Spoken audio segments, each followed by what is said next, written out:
Tonight, from the virtual Atlanta Motor Speedway in Hampton, Georgia, we say good evening, sim racing fans, and welcome to round 16 of the 2021 SimSeats Real Sim Racing Cup Series. And happy that you're spending your Monday night with us, as always, here on RaceSpot TV. With our producer downstairs, Hugo Luis and Nolan Rempel, my name is Evan Pasoko, and Nolan, we come off of a road course race where Matt Danson continues to dominate the road races. Now a three-time winner on the road course races this year, first driver to do so in RSR Cup Series history. But we head back to neutral ground, an intermediate racetrack, the last strip we'll see on this old surface here at Atlanta Motor Speedway for the fifth to last race of this regular season.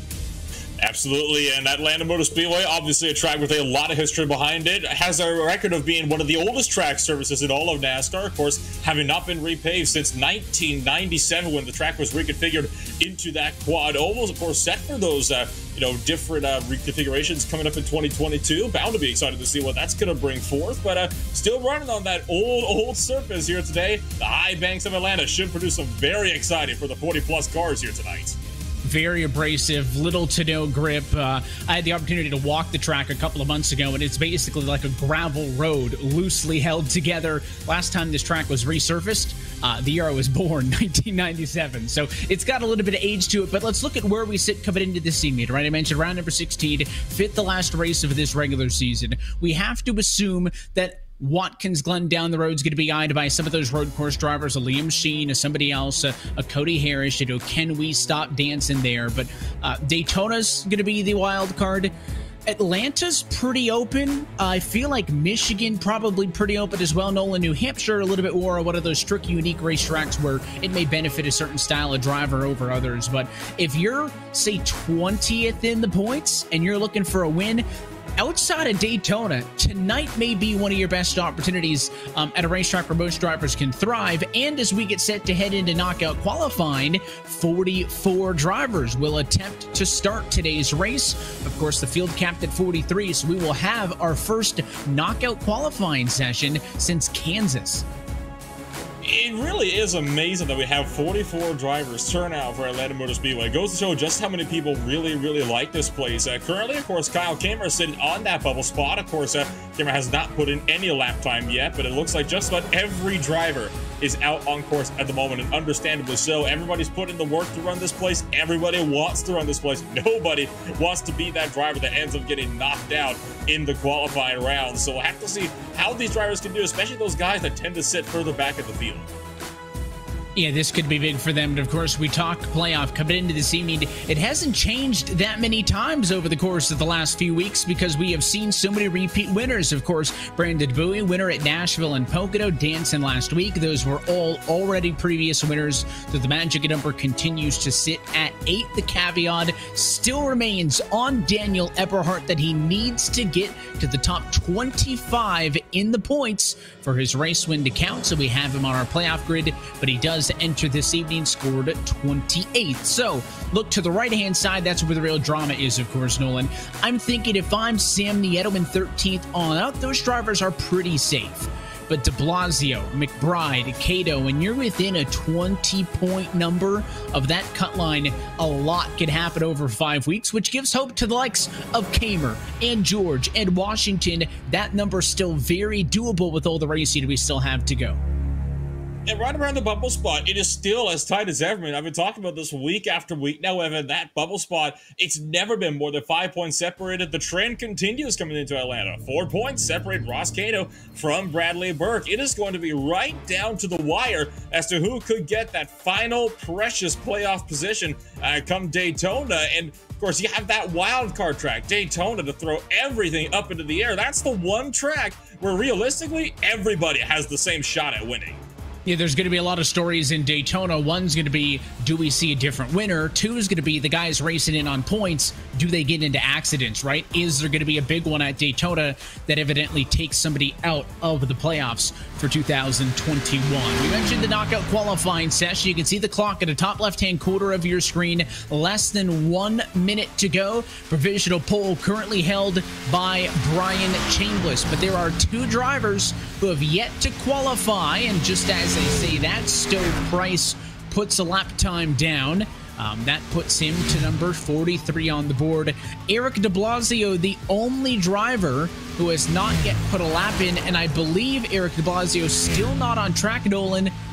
I don't know if this is a miscued strategy move by de Blasio, because we didn't have more than 43 drivers in the 30-minute practice up until about 5 minutes ago. But with de Blasio not on track, Stowe Price right there should easily lock up P43, and de Blasio not even put a lap down, likely to miss this race. He is going to miss this race. Even if he leads the miss now, he doesn't have time to complete an out lap, let alone a flying lap. So there you go. Eric de Blasio will miss the field for the first time since knockout qualifying since Kansas. And what a way to be eliminated from the race before it even begins, not even setting a lap time. It is unfortunate. I just have to think he didn't put down a time in practice, but he is in the session. And I just have to feel like he looked at the number that was about 39, 40, 41 drivers for most of the practice session. And I wonder if he just thought, hey, we're not going to get to that number 43 number, and I'm just going to lay out in the qualifying session, start from the rear. Instead, it is official. He will go home this afternoon and will not compete in today's race. So going to be a little bit longer until we get to go trackside, just because of the way you have to set up an iRacing session with knockout qualifying. But let's walk through your SimSeats starting grid here tonight from the Atlanta Motor Speedway. And try to just talk about some of the drivers. Nolan, we'll kind of dig through it all. So Brian Chambliss starts on pole position for this one. Could be a big night for Chambliss, who of course has been able to find some success over the course of this season, finds himself with a race win and with no real threat of drivers knocking out. We're not going to have enough different race winners to knock out guys with a win already. So he's comfortable. His objective tonight, look for another race win. Each win gets you 3 bonus points starting into the round of 16. So that's what Chambliss is fighting for. And Sean Casto right there as well, doing the same thing. Could be a big night for Chris Rabel. He will start tonight from 3rd position alongside Agno Phillip in 4th. And then how about Joseph Tice and Rhett McBride? Great showing for those two drivers on row number 3. Continuing down the order, you got yourself Sam Nieto, driver we're very used to seeing running up there in the top 10. Michael O'Reilly, the Flat Motorsports 44, starting right beside him on road number 4. Rounding out the top 10, you got yourself Jeremy Miller and, of course, the winningest driver in RSR history, Andrew Freenage. Still looking to pick up some more points for the number 10 car, maybe trying to extend his gap even more with another win tonight. Zachary Carr and Kyle Trudell, row number 6.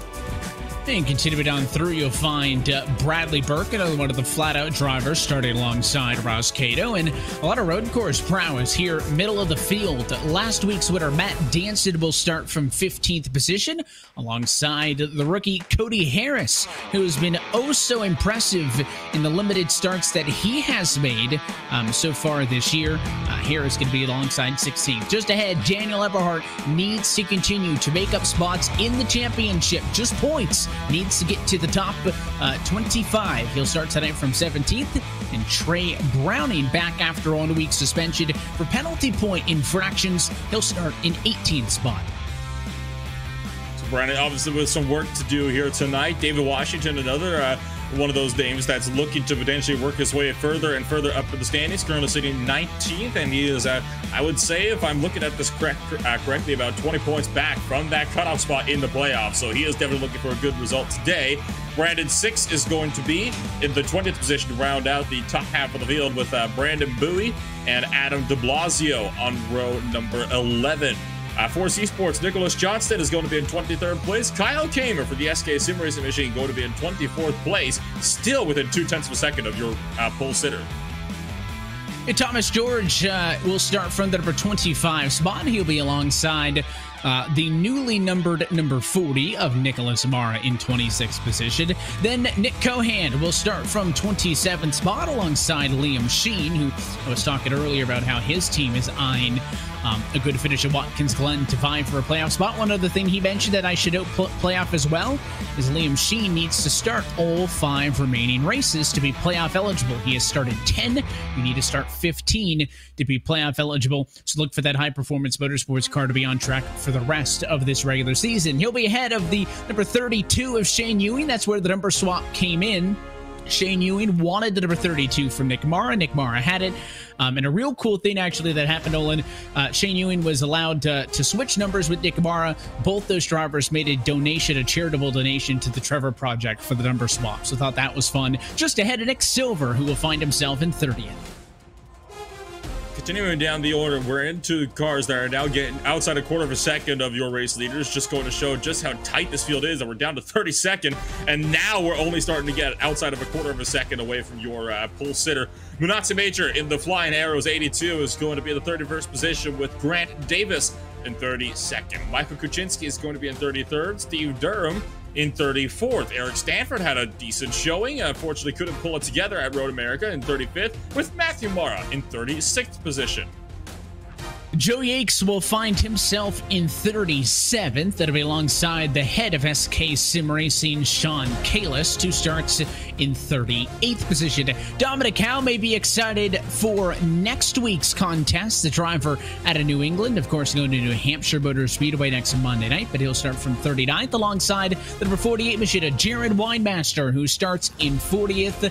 And then the late qualifiers, William Schmidt, Dylan Jones, and number 43 on the grid, Stove Price Jr. for Whirlpool Motorsports makes the show. The story with Eric de Blasio, talking with him on pit road, Nolan, is that he was having some sort of an issue with his computer.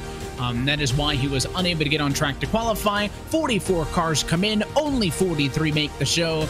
Eric de Blasio will not be racing with us tonight in the SimSeats 200, but he will get a 5-point consolation for failing to qualify. That was a look at the bottom at your SimSeats starting grid. Since 2009, SimSeats has been designing and fabricating high-quality, made-in-the-USA driving simulators, including motion systems, complete turnkey iRacing packages with custom fabrication.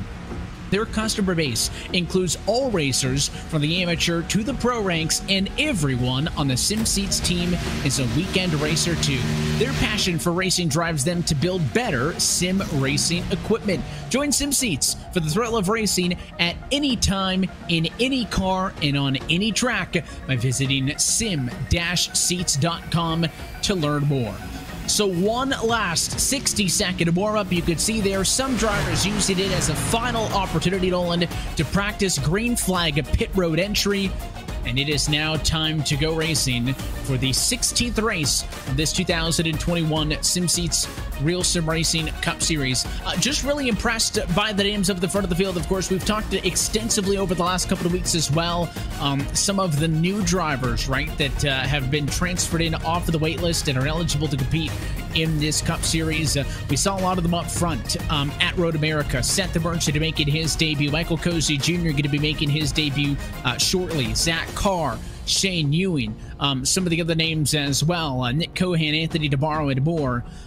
That's why at round number 16, I mean, we're, outside of the fact that the regular season is almost done, Nolan, when you count the 30-week campaign altogether, we are officially headed into the second half of this year. So it was a very exciting stuff. I think the best is yet to come.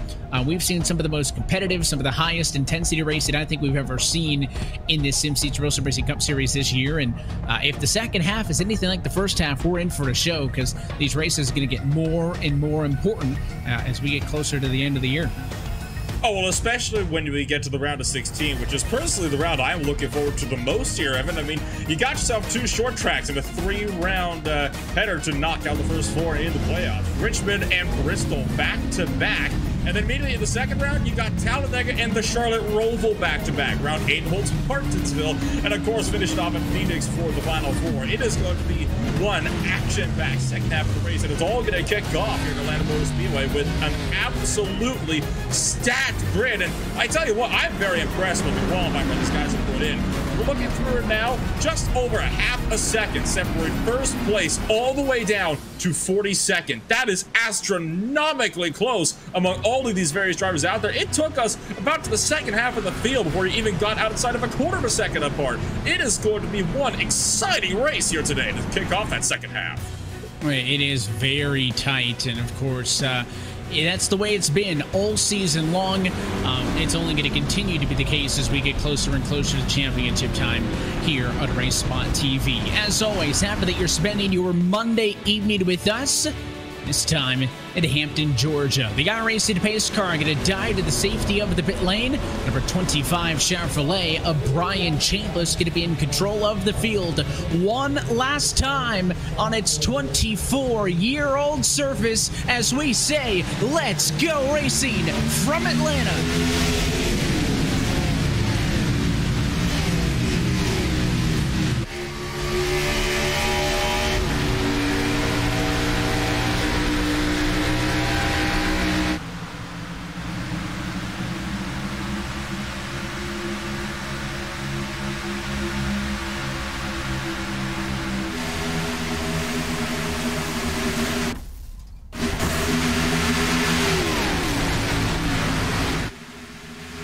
High speed, lap number 1, led by pole sitter up front. It's Sean Casto who breaks out in front. Chambliss swallowed alive in the middle of the field. There's him up to the front right as you ride on board with the 2 car is Sam Nieto. He's trying to make the inside work, but seems like all the speed at a 2 is on the outside. Certainly is, especially if you're in the middle 3 wide. That's where you're not going to be finding any speed. Brian Chambliss having to learn that lesson the hard way. You see all of this action going on up here, and then you take a look at the guys further in the back. I know 2 drivers that did not want anything to do with this. Those were Trey Browning and Brandon Bowie, who dropped down very early and fell all the way to the tail end of the field. They pulled it off willingly, Evan. They wanted nothing to do with what was going up front here. They wanted to make sure they were in a position where if there happens to be a big wreck up here, which, let's be honest, in this massive field, things like this, is a matter of time. They want to be in a place where they could avoid it. That was almost it, right on cue. Chris Rabel sideways on his own down on the inside of the racetrack. I mean, there's no doubt that this is a surface that needs a repave. You just saw a 30-minute red flag this last weekend in the NASCAR Cup Series because the track was coming apart. But there is something to be said about, because the surface is so worn out and there's so little grip, how good of a racing surface that makes this racetrack. But everybody hangs on 2 wide through most of the field as Casto leads up on the outside. Casto leads on the outside, but not by much. And just on cue, Agnell Phillip pulls ahead into the race lead. Oh, nearly making contact just behind with Michael Lariah and Kyle Trudell in the battle for 5th place on the surface. Trudell pulls ahead of Lariah around the outside off of 4. And now Trudell might try to shoot the middle here between McBride and Freenage. Thinks better of it. Decides to go for the bottom lane. The middle groove is not a place on the track where you really have a whole lot of speed. Sean Casto's pulled off to the inside. He is dropping back. And, well, Evan, I don't think we need to say exactly why we think that's going to be a factor here. Yeah, you can see the blinking from the 52, and it's so unfortunate. We talked so much about how good the year has been for Sean Casto. Got his first career win at Talladega earlier this season. But it hasn't been just because of that super speedway win, right? I mean, non-points weighted points, Sean Casto's 4th best in this league. And when you talk about the level of competition, Casto has been incredible, but he has been given a warning by race control to drop to the rear because of those connection issues that he is suffering from, and just so unfortunate, wasted what was such a good qualifying effort for him. So as he drops to the rear, Agnell Phillip will go to the race lead. You're on board with Ross Cato, who sits in the number 5 position right now. He started back in 14th spot, Nolan. And as you ride on board with him, take a look in on the bottom right-hand corner of your screen. He is locked in early here at Hot Land and going to the outside. Chambliss up the road. Look out! Up and into the door of Rhett McBride, but they save it. I think it might have been checked up a little bit from behind as well. Made the smallest of touches, maybe with Freenage. Doesn't look like there's too much damage on the car if he did make any kind of contact. So Chambliss hangs on to it nicely. He'll be able to get this thing gathered up and keep it going. Didn't even drop outside of the top 10, but turn 2 definitely seems to be the trouble spot here today. We've seen a lot of close calls already. Oh my goodness, there's another one as Cato and Trudell go side to side and nearly making contact. Up front, Zachary Carr gets loose and nearly tags the wall. Turn 2 is definitely the trouble spot for the field at the moment. They're slipping on the bottom. They're slipping on the outside. There is no grip to be found on this Georgia afternoon. Of course, we talk about the track conditions. 125-degree track temp right now. So that is another reason why they are slipping and sliding all over the place. Of course, these drivers are running with the high downforce, low horsepower package, but even that package can't make Atlanta boring as they are working hard throughout the field. Looking off of the bumper of your race leader. This is not somebody you want to see on the charge. If I'm out front, Andrew Ferdinand, cue the Jaws music. Got a top 3 in last week's eNASCAR Road to Pro qualified iRacing Series race from Knoxville, priming himself to fight for a spot in the Contender Series, hoping to get to the Coke Series. But your championship leader here in RSR is up to P2, battle behind for third, and that's Carr who tucks in line. So Carr will tuck in line, Trudell just behind, though I think at the moment Trudell's more focused on trying to fend off Jeremy Miller, who's getting a huge run of speed around the outside line. Oh my gosh, look at how close these guys keep on getting out at turn 4 in particular. I mean, turn 2 has certainly been the trouble spot when it comes to sliding around. Turn 4 is more the trouble spot when it comes to people trying to pinch each other in off in the corner to try to get that good run that you really need all the way down the front straightaway and through the quad oval. It looks like for the moment things are starting to maybe settle on out. We're seeing a little bit more single file racing, no more 3-wide action. Haven't been able to go one lap so far without it. Down through turn numbers 3 and 4, and I say that Matt Danton looks on the inside. Oh, he makes contact with the 95 of Bradley Burke just in behind, and somehow that isn't a wreck behind. Mariah goes for a pass in the grass. It is a mess right here midfield, now down into turns number 1 and 2. Could have easily been a pile up off of turn number 4, but it was an incredible save by Matt Danson to avoid the chaos, and everybody, for the most part, kept their foot in it. You mentioned some drivers actually winning in all of that by staying in the gas, but look how tight this is. 2 by 2 by 2 through the midfield. They're probably tighter together now than they were when they took the green flag some 12 laps ago. I can't deny that on that front here. And then, of course, the only product being side by side like this is that means that the guys up in front do start to tend to break away from you. We're starting to see 2 different lines forming.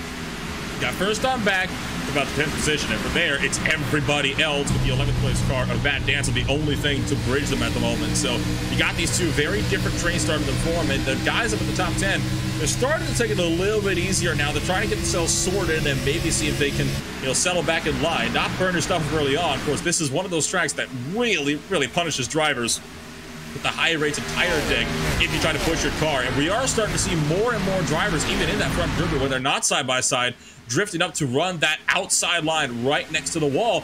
It just happens to be the fastest way around the track, and also the one that takes away the least amount of tire degradation. Yeah, you work the tires a lot less when you're up on the outside. It is the longer way around, but it does end up being one of the faster options when you're able to carry that speed, and then mainly when you get the run off the banking. 24 degrees of banking. It'll be different, of course, when we come back here in 2022. But you could say the top's the better spot. Nieto's actually been able to make the bottom work quite well. Passed Carr down in 3 and 4 the last time. Gets all the way by this time, and Joseph Tice was thinking about the inside there. So that's another good thing about Atlanta. With this very wide, 55-foot wide racing surface, you can use the bottom, you can use the outside. Nolan gives these drivers options to work with. And as a race car driver, that's all you want out of a racetrack, is let me go out there, find where the speed is. Give me options. And they've got that here at Atlanta. It's one of the things I really love about Atlanta Motor Speedway. It does give drivers a lot of different, strategies that they can play around with the tires, with the fuel. They got so much different factors they have to worry about all at the same time, and they can even fluctuate and change depending on how a driver's feeling at the moment. 3 wide down to the turn 3. Cody Harris backs out from the bottom, trying to make a run on both Danson and Chambliss, who are battling up on the high side for the final spot inside the top 10. You got yourself as well Ross Cato trying to throw his way to the mix. He will bump Cody Harris down to the 12th position as Everhart tries to push around the outside. So Cody Harris is starting to fall back a little bit in this top grouping here. Thing is, though, now these guys starting to get a little bit more antsy, starting to go side by side. That is slowly but surely reeling the guys further in the mid-pack back in.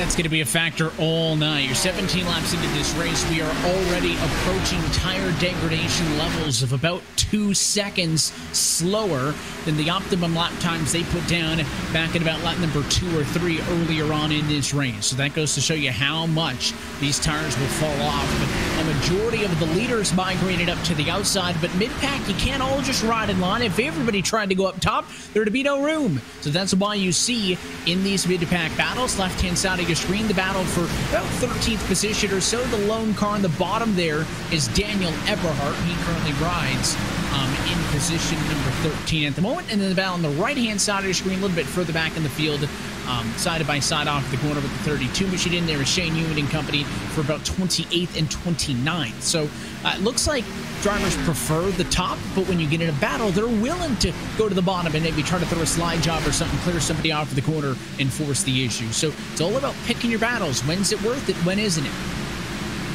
That's the one thing you really have to kind of keep into mind. You can make a pass on the inside. We're not saying it's not possible, but you are going to just burn your tires up and they'll be crying for help within a couple of laps. You do not want to stay on the inside line. I would say the only time when it's really worth trying to go for a pass around the inside line is if you think that you can make that pass within that same lap, because you cannot afford to be tracked on that bottom lane or even in the middle lane for about 2 laps or so. Brian Chambers found that out the hard way, got sucked up into the field in an incident. That is why he is not running up in the lead anymore. He's fallen right to the cusp of the top 10. He is right now trying to just work his way back up, regain lost ground. The bottom of the middle, it's a place where you want to go there if you can make that pass work quickly. Don't want to stay down there for a long amount of time. Picking and choosing your fights. When is it worth going down to the inside to try to make the move? Is it not worth putting in the tires and kind of eating away at them? As we take a look on the board, Matt Mara, bottom right-hand corner of your screen, the Mercury Energy Toyota from Mara Motorsports, riding in 33rd position at the moment in this race. That's +3 from the get-go. All 43 cars who started this race at the moment are still on track and on the lead lap. Of course, we talked about Casto, whose connection issues are improving. He started up towards the front of the field, but look at this mess in front of Matt Mara. I mean, he's been making up some positions, but I am not comforted at all by seeing that hornet's nest up the road for me, knowing that if I continue to go forwards, I'm going to have to deal with all of that. There's about 4 different active lanes in use there in high 20s. And they're wrecking as well. The 48 car way to the inside line. Jared Weimaster gets loose. There's a lot of contact in the middle as they try to go 3 wide. Weimaster tried to run a Monoxia Major, ended up getting checked up. Eric Stanford has a piece of it. He went by around the outside of the Monoxia Major, so they somehow managed to get out of each other. I saw one driver as well, I believe it was Shane Ewing, that had to scramble to the inside in anticipation, trying to avoid a big pile-up. So it looks like a little bit more contact starting to be made in these midfield fights. Just going to prove your point there about how you really do not want to be in some of these middle ground battles here. A lot of people are starting to get out of control here. Nicholas Johnson also had a huge moment off the turn 2 this last lap by. Now he's pretty wide, trying to hang on. Well, that's probably part of the reason why I said I'd be afraid if I was seeing that up the road. Number 1, it's going to be difficult to move through it. Number 2, when you got that many race cars stacked on top of each other, that's the kind of situation you can find yourself in. And you can see Mara kind of thinking about, is it worth it to make the move? We saw the first Mara a little bit further on back. Now looking up to the battle side by side with the number 28 of Johnston on the bottom. That's the 6 of Cody Harris up on the outside. And the other of the Mara duo with the McConey setup shot colors and number 48 Nick Mara just ahead of that duo. In front of them, de Blasio watching a battle between Nick Silver's number 3 for Circle B Diecast, number 1 machine for HPM. That's Liam Sheen down low. You got Chris Rabel battling with the Car Designs entry of Jeremy Miller. I mean, these are big names in the team positions here, working through the middle of the field. Outside line is starting to come into play, and more. I just saw Adam de Blasio and Liam Sheen in their little fight just behind these guys at Vieto, and ended up well behind Liam Sheen and completely cleared him by the time he got down to turn 3. So the run they can get around the outside is definitely a lot more prominent, shall we say, now that we're getting into these later stages of the race. Of course, lap 26 now, which now I think at this point we start to get closer and closer to figuring out when do you decide to come down a pit. Do you want to come in, get the fresher rubber, or do you want to just run the tank till it's dry? Looks like there's more trouble in behind these guys. I think Nicholas Mara might have actually kissed the inside wall right at the tail end of the field. It's not what you want to see, and there's a lot of driver chatter on the radio as well. Mar was running. We talked about drivers making some moves in the field here, but I think he was able to avoid contact. If we can get a replay with Nick Mara, turn number 2, lap 26. And he had a touch, and it's going to be one of the better saves you'll see. Look at this. The contact from Liam Sheen. Look out. With no more than a foot or two to spare. Saves that race car. And, of course, it looked like Sheen got a little bit tight on the exit. Just nicked the 40 car. And I don't know how many times this past race weekend, Nolan, I've seen a car get turned at a 2 like that, and they ended up nose first into the wall. But a good piece of driving by Nick Mara to save the car. He lost about the 10, 12 positions that he worked so hard to make up over the course of the race, but at least the race car is still in one piece.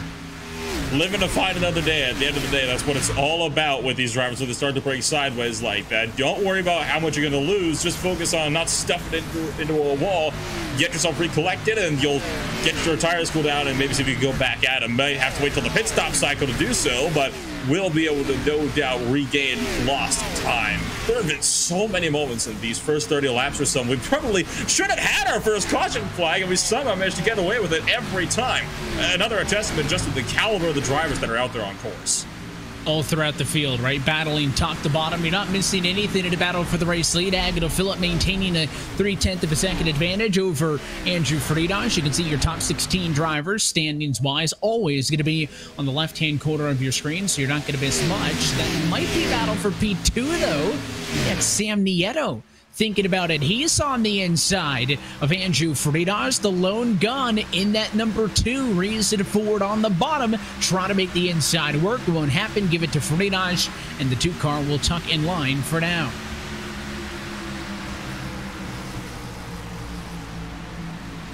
So Friedrich maintains that position on the other for the time being. Don't discount Rhett McBride as well, just in the background, looking to maybe see if he can close on in and start to pressure some of these top drivers for these positions as well. He's also reeling in the drivers of Kyle Trudell and more right behind, like Joseph Tice, Zachary Carr, all looking to get a piece of the second position. Friedrich looks to the outside of Nieto. And just look at the overspeed that he gets off of turn number 2 and wiggling so much as well. Nieto goes up to try to sidetrack down the backstretch. Nothing due for the number 2 car, though Friedrich will certainly have the second position. And now Rhett McBride is readying that penalty. He has the runoff of turn 4. Nearly gets chopped off by Nieto on corner exit, but still has enough of a pass that he could definitely get his nose ahead by the time they get to 1.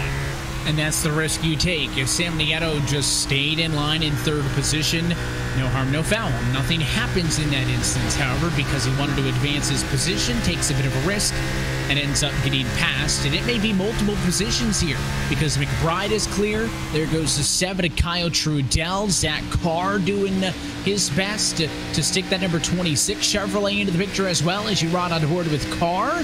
Maybe an opening here. No, he'll fight back. And I mean, this is the name of the game. After Carr's Tice, after Tice, then you finally find an opening. But Sam Nieto could possibly go from a 3rd to about P7 before this is said and done, as he continues to struggle to get back up in line down there from the inside. Finally manages to slot in between Zachary Carr, Joseph Tice. So he does manage to get himself back sorted, but he has lost a handful of spots as a result. Now he is going to be all the way down to the 6th position, so he's got a bit more work to do. Caution flag out for the first time today. 1 car sideways. Trey Browning appears to be the cause in turn number 4. The 18 machine appears to have made some contact. I believe maybe with Dominic Howe. I saw him on the apron skirting by on the inside in the middle of all this.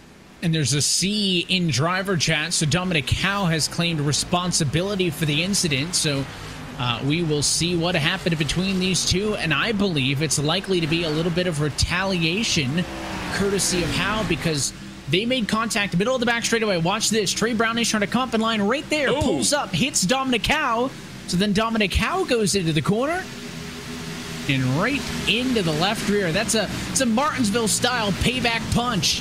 But that time it happened at about 150 miles an hour, and that is the first caution of the afternoon. Good piece of driving by Trey Browning.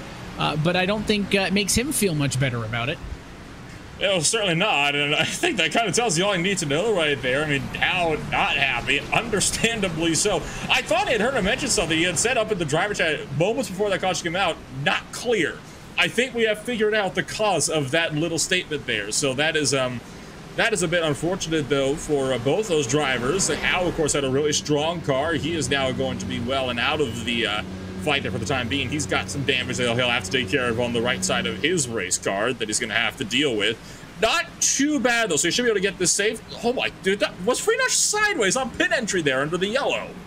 You'll see that under green. I don't know about under yellow, though, but these drivers down for the first bit of service with 95 laps to go in this SimSeats 200. They do have 4 additional sets of tires available, so everybody clean into the box, and I don't think they need to be concerned about using up tire sets quite yet at this point. But you can see Rabel into the mix as well, some of the drivers towards the rear. Winemaster's got a bit of damage, so I wonder if he's going to come back in to get that fixed. But the race off of pit road defended by Agnell Phillip. Phillip will be the first car off to have taken service.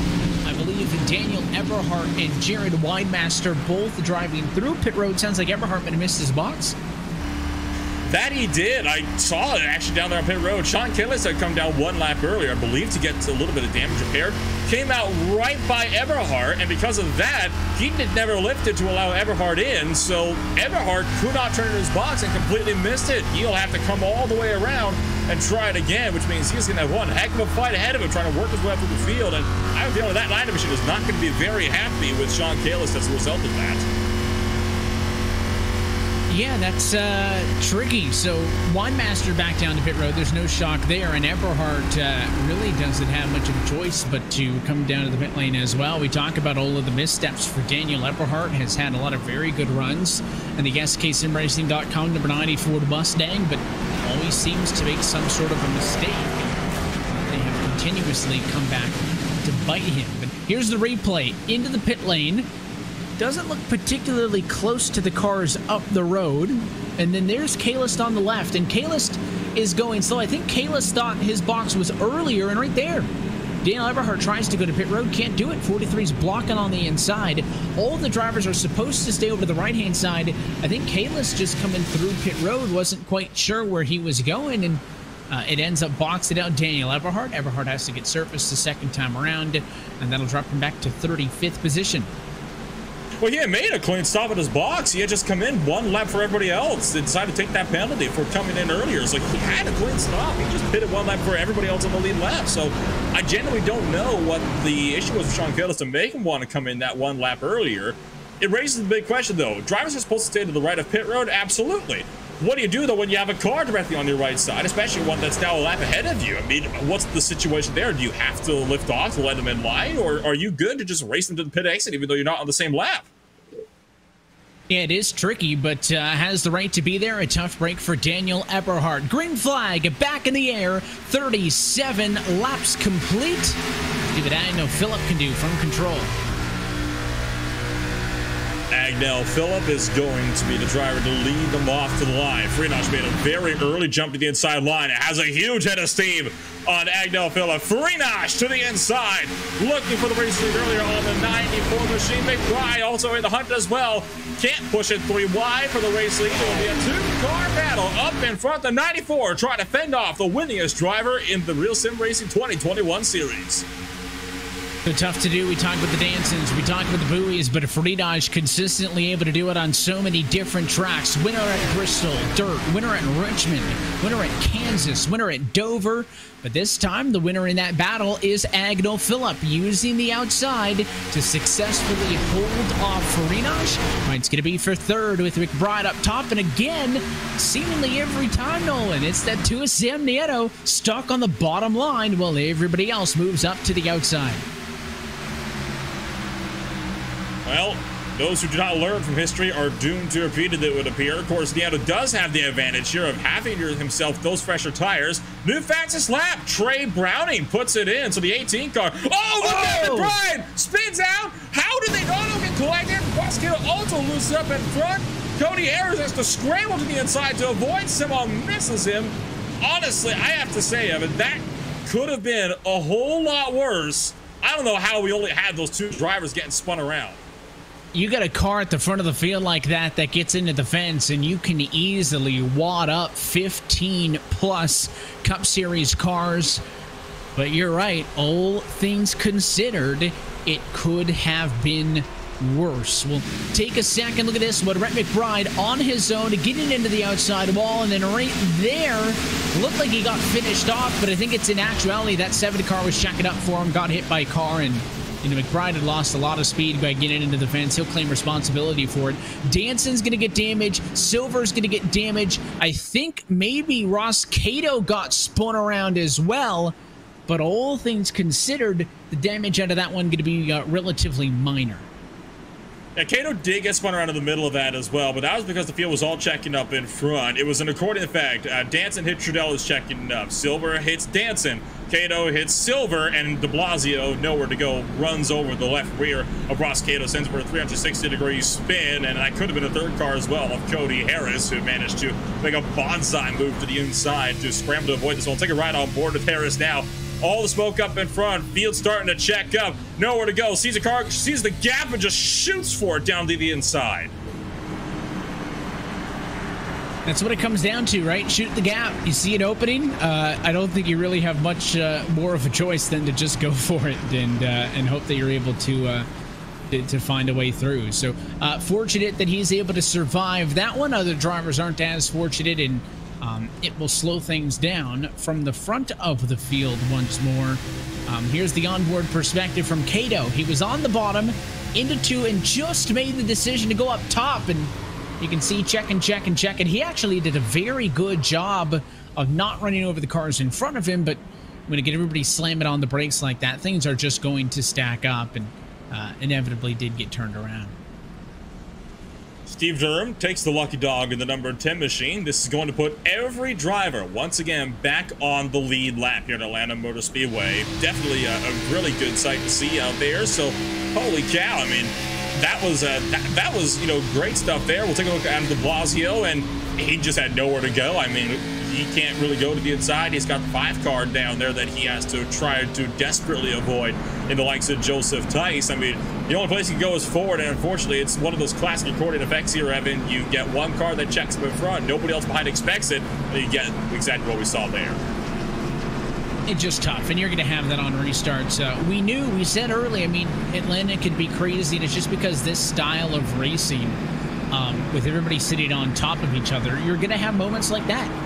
When you have cars that close, you really do not have a margin for error for somebody to make a mistake. And as we get set for a restart, some notes: Sean Casto has been unable to resolve his connection issues. So after qualifying in second, his night is done. And Casto will go to the garage.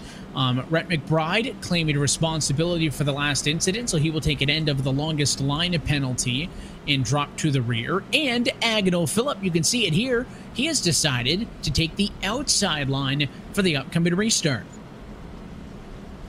Tough break for the keeping it real driver. I mean, Sean Casto qualifies up in second place. We were just talking about him as well at the top of this broadcast about how good it was to see Sean Casto running up there. He was running a really good race, all things considered.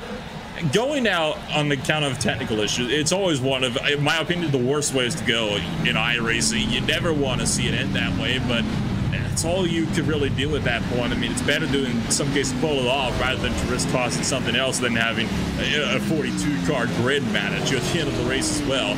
So Phillip, like you said, took the outside line. That, I think, is a wise call. We've seen how great that outside line can be, especially when it comes to these restarts here once you get a lap or so into it. You'll just have to watch out for Andrew Freenosh on the bottom side, because you can still make that pass on the inside line for 1 and 2 before you get up to speed. Yeah, definitely still a possibility. So we'll continue to see how this one shakes out. Drivers are going to learn things as we go through more and more restart attempts, and maybe gives somebody an opportunity to make some noise. We got a long way to go. Had that good opening run, but a quickie yellow has us getting ready to put our second caution flag of the afternoon behind us. This restart will have 86 laps still to go in the SimSeeds 200. So again, Agnel Phillip on the outside, Andrew Freenage on the bottom. there is some rear end damage through that incident on the back of the 7 of Kyle Trudell. So we'll keep an eye on the car in 4th position on the outside of row 2. See if it negatively affects his silver and black Chevy Camaro. Pace car off it in. Phillip gonna go early. We're back underway at Atlanta. Perfect restart there for Phillip. Just nailed the launch. Freenage will not be able to get the run around the inside of 1 and 2. So Phillip should be able to fend him off into 3 and 4 if he can get a good run around the outside groove. Already 3-car breakaway on the bottom. Nieto and Freenage both clear. This time, Nieto will not be swallowed up by the inside groove. But now Freenage right on the back bumper of Agnell Phillip. But sure enough, Phillip takes that wider entry in, and that's going to give him a much better run out of 4. He'll rip it out of turn number 4, 1, 2, and 3. Single filing out. Freenage at this point on the last run had a look to the inside. This time he'll stay in line. They're going to go all the way up to the outside fence. Nieto works the bottom. Now Freenage diamonds the corner halfway through. He really wants to get the race lead on a restart, and he's got the run down the back straightaway. Andrew Freenage looking for the race lead in turn number 3. Agnell Phillip holds strong. He will not let this one go. Freenage definitely wants to get this lead earlier. He recognizes after that first run that it's almost impossible to try to go for the lead on the bottom side when you get deeper and deeper into these runs. So he wants to take this early while he still can, and hopefully rely on a couple of cautions to help him keep it. Mars this fast lap at 31.105, and just like that, though, Phillip pulls ahead and is able to hold the race lead. Now Freenage under 5 from the end, making a giant run to the inside, trying to go for 2nd place. Looking back, Kyle Trudell trying to push himself further and further up to take a podium. From nearly all the way clear for the race lead to under fire for 2nd, it goes for Freenage. He'll have the support as Kyle Trudell pushes his way through on the outside line, and it'll translate into a battle for 3rd and 4th pretty comfortably in 2nd. Nieto trying to slide up, can't do it. Zach Carr shuts the door just ahead of Matt Danson. Danson somebody else as we run on board with him. He's got a bit of rear end damage, but doesn't appear to be affected his Logitech Gialta Sentry. Danson started this race down in 15th, looking to crack into the top 5. Looking to get, I believe, the first win on an oval as well. Danson has so far been that road course winner. Definitely wants to show that he can put it together on the ovals. He has come close a couple of times. Looking to maybe get it done, though. Now pushes up into the top 5 as Sam Nieto's inside line curse continues. Now is able to slot in line between Danson and Tice, who is also under fire from Chambliss just behind. So that puts Matt Danson up into the top 5, but maybe not for long here because Nieto back to the inside. That rear end damage might be affecting him a bit more than we potentially thought. Yeah, he looked all right. I feel like if it would be hurting him, it'd be at the end of the straightaways. And he looks all right. I've always said that I'd rather have damage on the back end of the race car than on the nose because the nose is so much more aero-sensitive. But if it is hindering Danson at all, doing a good job of fighting through it by keeping where he knows the momentum is, and that is the outside of the racetrack. But what is this, for the 3rd run in a row? It's Sam Nieto on the bottom. This time, though, he'll be able to get up in clear. He had a great run on the inside of 3 and 4. He holds off Danson, takes back P5. At long last, that inside line finally works out for Sam Nieto, who's been trying so far for almost the entire first half of this race, and usually it hasn't worked out for him. We've seen him slip further and further back in the field, sometimes direct to the edge of the top 10, but this time able to work out for him. He puts himself up to the 5th, and now started to pull that gap ahead of Matt Danson. Side by side for multiple battles here further in the field, including 3 wide with Lariah on the outside. The 66 of 6 down on the inside line. Trey Browning trying to go for it as well. Way down on the bottom, put it 6 in the middle. 3 line into turn number 1. Doing what he can to make moves. Harris in the middle of the battle as well. There's Rabel pushing up just a tad bit. All of this just outside of the top 10 runners. Watch out. Nick Silver, though, will be pitting. That 3 car is going to get down to the pits. Dylan Jones with nowhere to go. Almost runs through him. The 20's got a lift. How about 3 wide off of the corner? Trey Browning trying to fight back from an earlier spin. Doing a good job of fighting back as well. Of course, Browning was the cause of that first caution after tangling with Eberhard a couple of times with a run from turn to the back straightaway all the way to the exit of 4. Browning puts himself up into the top half of this field. I'd like to talk about Nick Silver if I can for a brief moment. I am very confused about the pit strategy here. Evan, we saw drivers pushing it, 40 laps in that first run. He's only been out to the 17, though. It's very early to come down pit road. What did you say?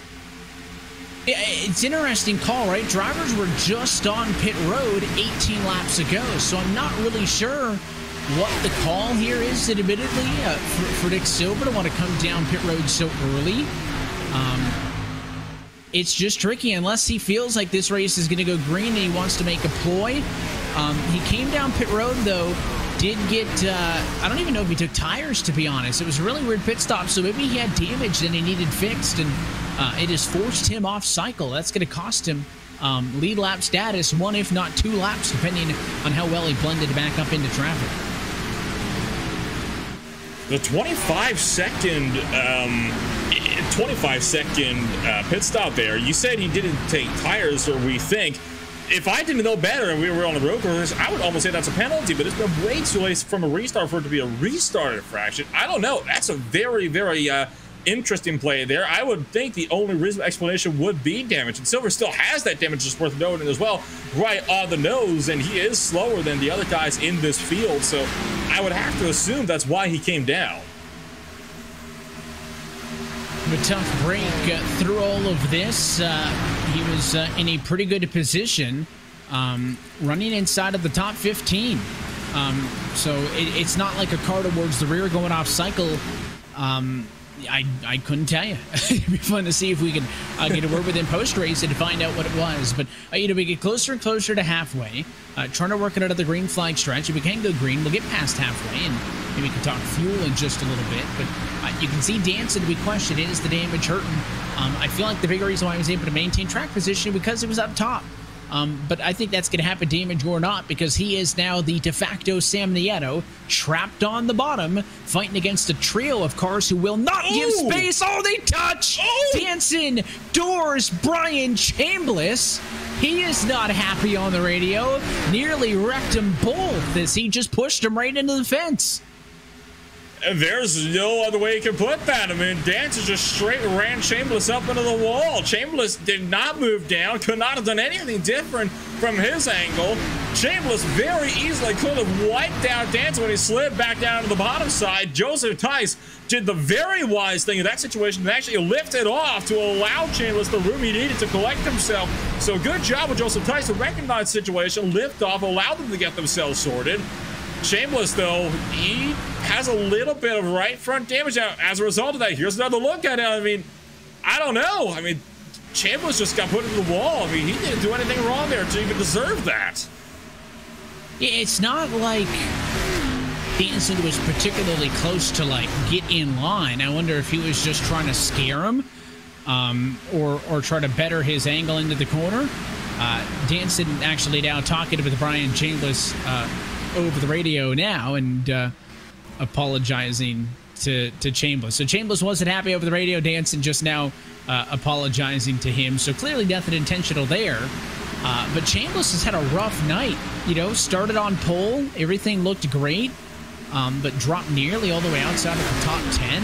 He has been through the ringer. If at this point Chambliss is going to be coming with the win, he is going to really have to work for it. The damage does not appear to be affecting him too bad, which is the good news.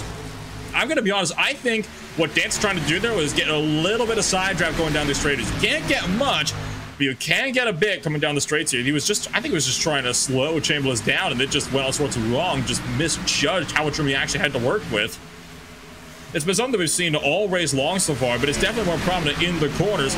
And it's something I believe Nicholas Johnson is trying to do here on Nick Cohen, but he's leaving too much room on the inside as well. Oh, nearly hits the wall as Johnson has to check up to avoid slamming into it. He has to lift, check up, and that's kind of been the name of the game so far this afternoon, is drivers being maybe a little bit too aggressive at times, but almost playing chicken with one another, right?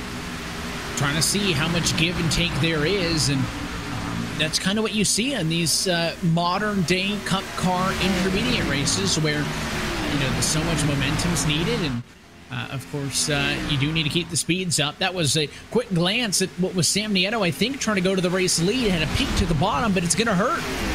almost got a look to inside of Phillip, but he had so little speed on the back straightaway. Farinaj came back. He countered to the inside for second, but now the 2-car back up top going to have the momentum. He'll fight off the battle for P2, and in fact, it's Farinaj who loses a spot. He'll drop now to 4th after that 7-car gets back around. Tell you that outside lane is where you want to be if you want to make up ground. When you're this deep into a run, it's very, very difficult to try to get a run around the inside line, especially if you're in one of these bigger fields further in the back, which they're still shuffling around every lap. I mean, you can see our timing square on the left side doing a great job being able to even keep up with all the little switches that are happening lap after lap, as they've not stopped going side by side since this restart dropped about a few laps ago. So it's been some really good race so far we've seen, and let's take a look back at the Hornets Nest. Look at the orange car, Nick Cohen on the outside, trying to get a run at Adam de Blasio. De Blasio pushes up, so does Danson, getting boxed in the middle. Cohen gets the runner on the outside line, thanks to the draft of Zachary Carr. And this is all from Brian Chambliss in 6th position on back. De Blasio finds himself dropping on the inside. Zach Carr's going to lose some, but a caution to flag behind. I think Jared Winemaster may have been involved. Sean Kalis is slow, and so is Nick Mara. So what happened on the back straightaway? Interesting battle back in 25th spot. We'll take a minute to take a look back on this one, but I believe the replay will show that Nick Mara just got the fence on the straightaway, and very similar to the earlier incident with the McBride, when he yanked it off of the fence, it just snapped down. Watch this. It's a little bit close. Touch right there. Comes down. And Winemaster right there. Oh, what a hard hit on the left-hand side for the 40. And then look out when it comes back up. Somebody just about got cleaned out. I think that might have been Stove Price. I'll take another look. I think you're right, though. Talk about having to change the race trousers a little bit. It was Stove Price Jr. that nearly got wiped out. Himself and Dominic Howell, but Price is definitely the one that had to be worried about that a little bit more. And that was so close that if Stove Price was even a 1/10 of a second later coming onto the scene, would have slammed him straight in the door. It'll put us under the caution flag, though, just past halfway home in this SimSeats 200. So everybody down pit road again. Call's going to be 4 tires and fuel uncontested. Zagnil Phillip, he will maintain the race lead. Trudell, Nieto, Farinaj, and Chambliss inside of the top 5 on the race off of pit road.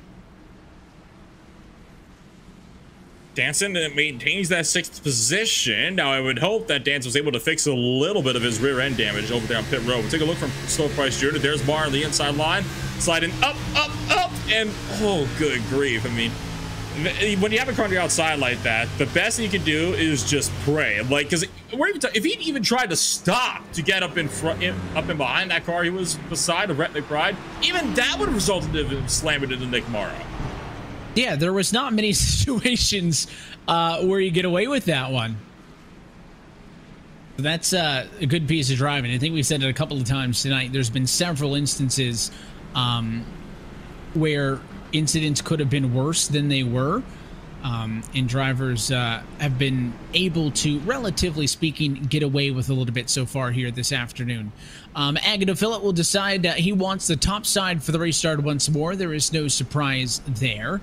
But while we're under the yellow, let's take a look at our SimSeats midway race break. Past halfway home here from Atlanta Motor Speedway, Agnew Phillip continues to lead. He's kind of taking control of this race ahead of Kyle Trudell in second, Sam Nieto, Andrew Farinaj, and Brian Chambliss. Always speed in the top 5. Always fun when you're halfway in a race and you don't know who's going to win it. P6 is Matt Danson headed at Cohan in 7th spot. Adam de Blasio runs at 8th. Joseph Tice is 9th. And Jeremy Miller in P10.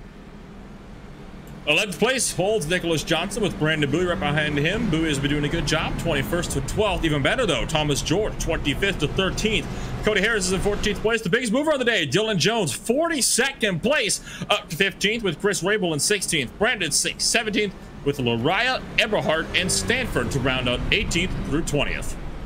Joe Yanks will run in 21st ahead of Bradley Burke 22nd. Ross Cato is 23rd. Liam Sheen 24th. And Kyle Kamer in the number 25 position. Matthew Barra up to race IP26 ahead of Anansi Beja 27th. Jaron Winemaster is 28th. He's been at an incident tonight. Shane Ewing where he started in 29th. And Stove Price Jr. from 43rd up to 30th.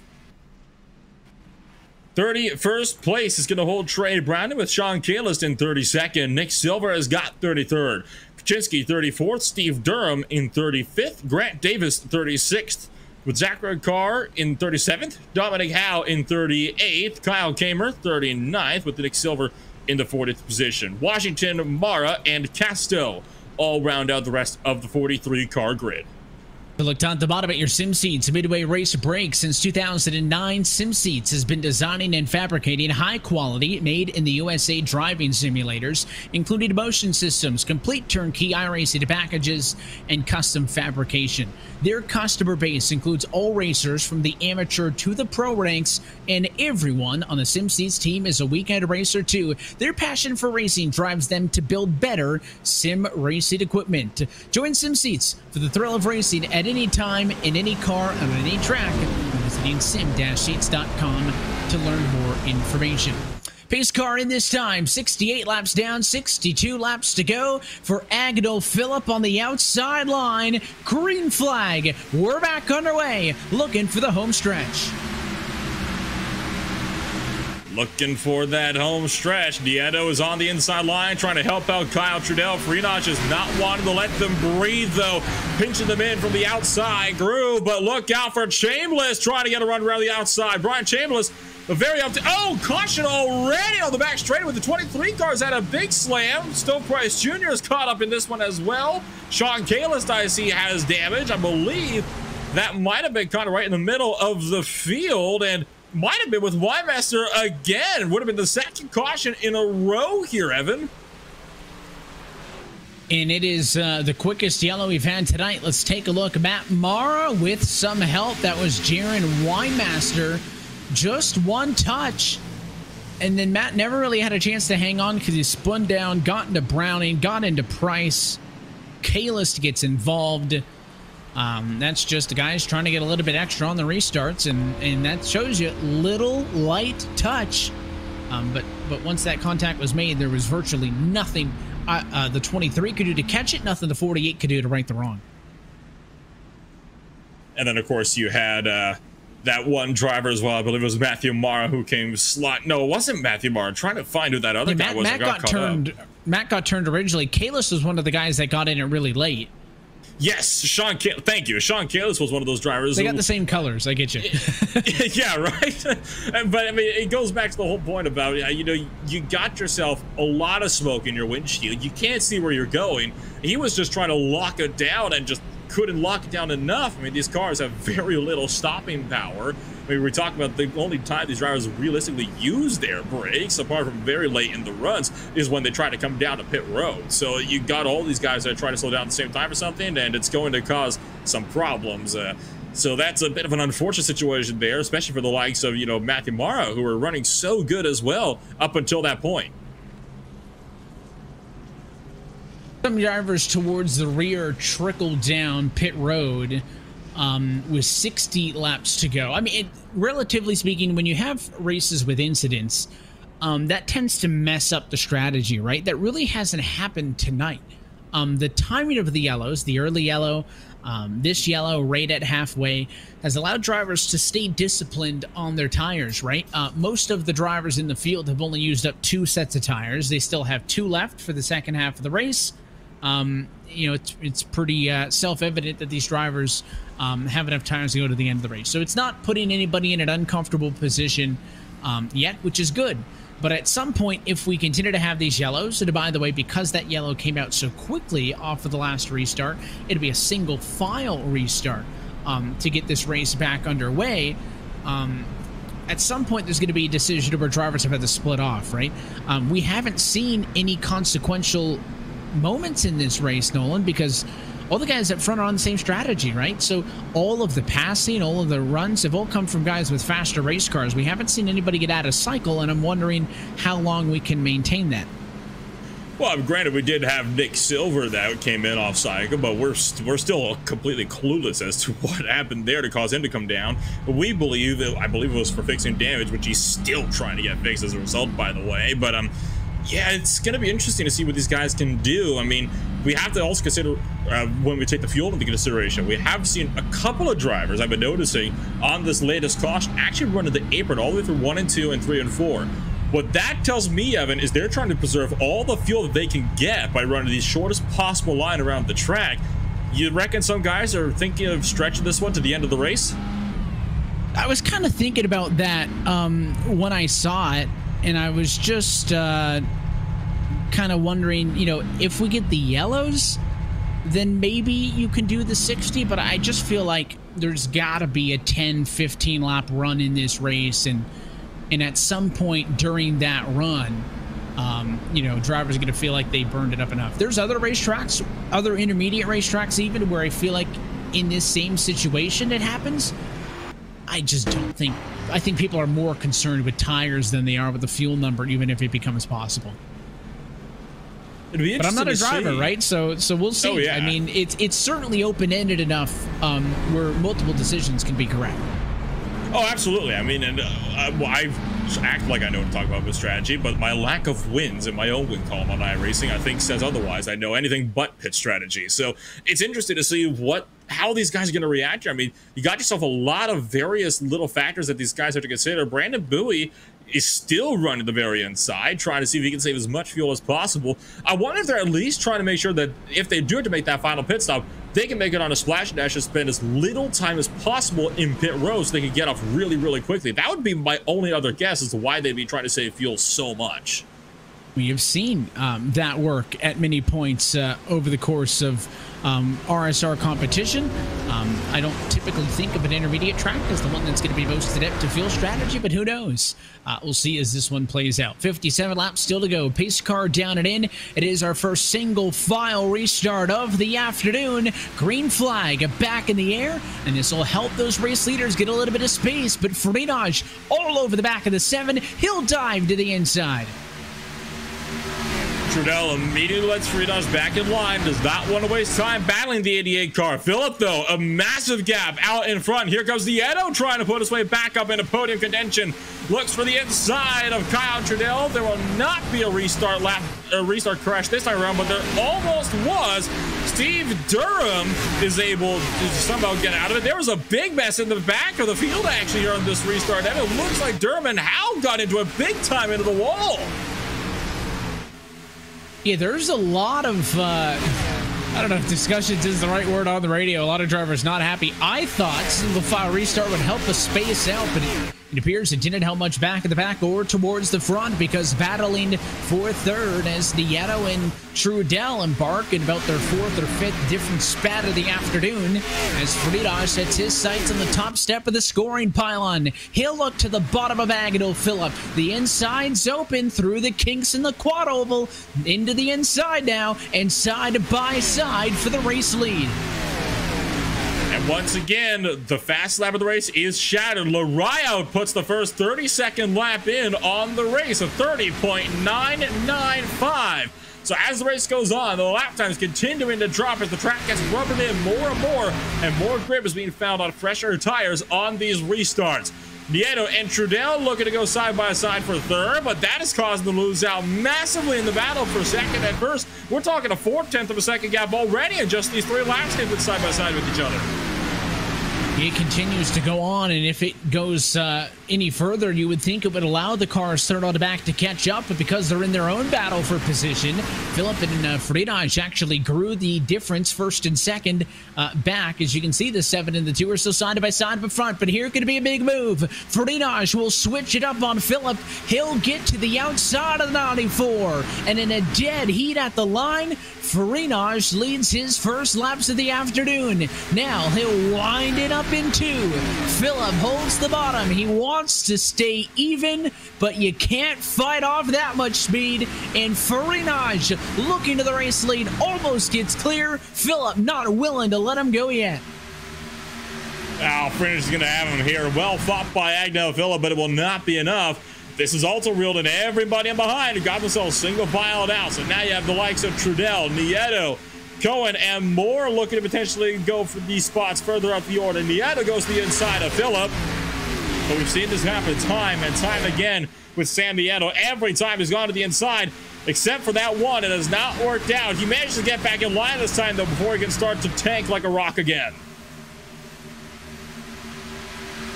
Just seems like the 94 didn't expect Ferdinand to put that move on him, right? It was like the 5th time Ferdinand tried on the bottom. Philip held him off. There was no shock there, but when he allowed himself to get crossed over, you are in a much defensive position, I would say, down on the bottom of the racetrack. So down Nieto, going to be the lone warrior down there again. Philip maintains second. The 7 car of Trudell riding in third.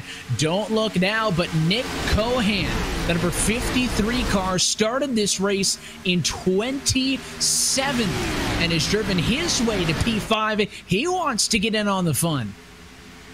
And that Disney Motorsports Camry has been putting the work in today, has been slowly working his way up and up throughout over half of the field at this point, almost 3/4, and now threatening for the podium positions. I honestly believe that Nick Cohen has what it takes to potentially come away with a 3rd place finish here today if these guys in the front continue to battle as hard as they have been so far this restart. And they are working hard, and now inside of 50 laps to go in the SimCeats 200. Happy that you're with us on RaceSpot TV. That Nieto had just tucked in line, thought maybe he was content with 3rd for a moment, and he goes right back down. And now this is where battling for position could actually hurt you in the long run, because it could allow Farinas to extend his advantage from the top spot. But door-to-door for second. Philip up top. It's Nieto on the bottom. Trudell and Cohan, the drivers, watching on from 4th and 5th. Pole sitter Chambliss right there. Matt Danson right there. Brandon Bowie from 21st is right there. He's up to a race high P8.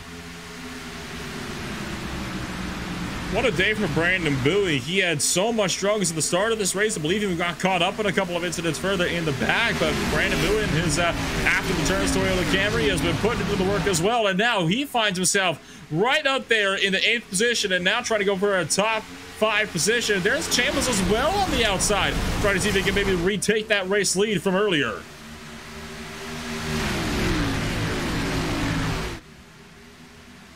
Battling for 3rd, battling for 6th, maybe also fighting for the race lead. There's something going on everywhere you look. Not to mention, there are still 40 cars of the 43 who started this race on the lead lap. It has been a great afternoon of racing here in the SimCeats Real Sim Racing Cup Series. Philip gives up the battle for the race lead for the moment. He'll tuck in line for second. Here comes Cohan now to the inside of the 2. He wants to take away 4.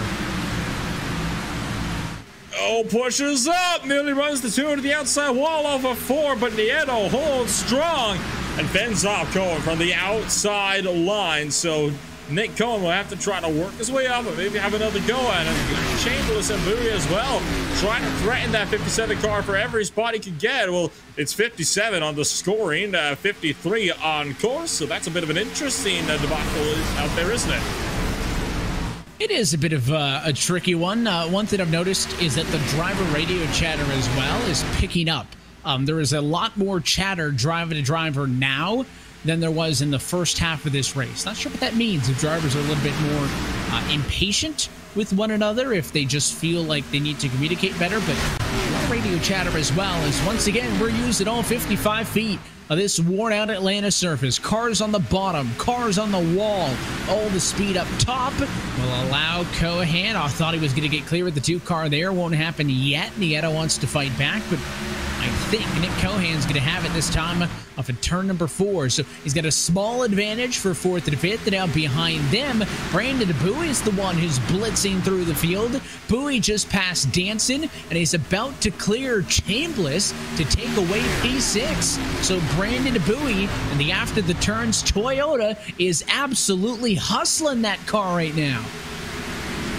Oh, he absolutely is. And now look at the run he's got on Nieto as well. Tries to take away 5th place. Brandon Bowie looking to go into the top 5 this time around. Nieto kind of clips the apron over there in 3 and 4, but not enough to really unsettle the car. Brandon Bowie gets the run that he needs, though. Off at turn 4. He takes away the 5th position and clears. Cohen to the inside of Trudell and put the Disney Motorsports unsponsored 53 up into a podium position. Absolutely moving. Continues as we've seen some drivers have speed all night and keep it. But the likes of Cohan, the likes of Bowie have to make up for qualifying efforts that I think they would have wanted a little bit more out of. And they have had to work hard to get themselves up here in the late goings of this SimSeats 200. Continuing, all of this, though, may allow 1, 2, and 3 to pull away just a little bit. I don't think this mid-top 10 battle is going anywhere anytime soon. We've learned that Nieto's not afraid of fighting. Chambliss has been in the mix all night. Trudell's been side by side, maybe more than anybody else tonight. They're all going to scrap for P5. That's not going to change. I just wonder what happens amongst these top 3. Can that 53 of Cohan continue to kind of push this momentum up? Does he get to Phillip? Does he try to fight the 94? What does Agnew Phillip do? Phillip has been in front more than he has trailed tonight. How does he respond to trailing late in this race against Farinaj? All of this next time by, coming to 40 laps to go. Entering the end game of the race, about to be in that final third or so in just about 5 laps time. A couple of drivers are starting to get closer to the outside wall and having to start to lift off and avoid running into it. Joseph Tice just had to suffer that, and he'll potentially lose out a spot to Daniel Eberhard. I know Jeremy Miller had that same problem. He had to check up big time to avoid running over another car in front of him, who was washed up towards the wall. He lost 6 spots one straightaway about 5 laps ago. So more and more of these guys starting to struggle. The tire wear slowly but surely creeping its way back into being a factor in this race. 25 laps on the stint for pretty much every driver in the field, all the way back to David Washington in the 31st position. So in about a few laps here, we're going to see that tire dig kick in big time. And that's, we talked about why we're going to see or questioning, what's going to be the fuel strategy and whatnot. And I think the tire degradation is the big difference here. These intermediate tracks allow drivers to run on top of each other, to run around each other. But even with this package, you do need to maintain how aggressive you are. You do need to manage that. You do need to take care of your equipment. And if we can continue this run, it becomes that much more important. Longest run of the afternoon that we saw was the opening run. We went all the way to lap number 33 before we get into caution to flag. We've almost been green for 20 laps since the last restart. So these drivers are going to be dealing with some of the worst handling conditions they've dealt with all night long. Track temp has come down significantly, though, Nolan, as we race into the afternoon. It's about 5:07 p.m. in sim time. Look at that. 1, 2, 3, 4, running 4 different lanes in the center of the corner as Bowie gets to the inside of Cohan. But that track temp has gone down as we've gone later into the afternoon. It was 125 earlier. It's only 110 now. That plus rubber likely to mean there's a little bit more grip in the racetrack than there was earlier today.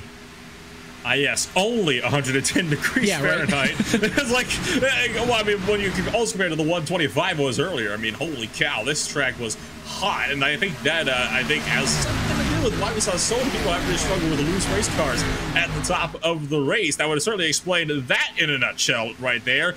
Nick Cohen getting a bit of a squeeze that last time by for Brandon Bowie off of turn 2. Bowie just barely kept it out of him. Trudell still waiting in the wings. Right behind, you can see Danton and Nieto looking to tango as well. Coming out of turn number 4. Oh, one car on the wall hard out of turn 4. Heads up for Jeremy Miller, who slammed the outside wall on his own accord coming out of 4. And he is very confused. It feels like he got sucked into the fence. Didn't think he overstepped his bounds, but it was the back end who got sideways for Miller, and it was quite the rough bounce off of the fence. Miller, before that, was scored in 15th position. He drops back to 22nd. There's your second look. It was certainly the back end that hit first, and then it kind of whipped that front end into it, and that's a lot of damage for just kissing the fence for Jeremy Miller there. Going to cost him some spots. No yellow. We stay green. And 1, 2, and 3 ripping the outside wall. Not many intermediate racetracks I can think of like Atlanta with this package that you get this kind of racing only. You still see this at a place like a Homestead Miami Speedway, which I think is very close to a perfect racetrack.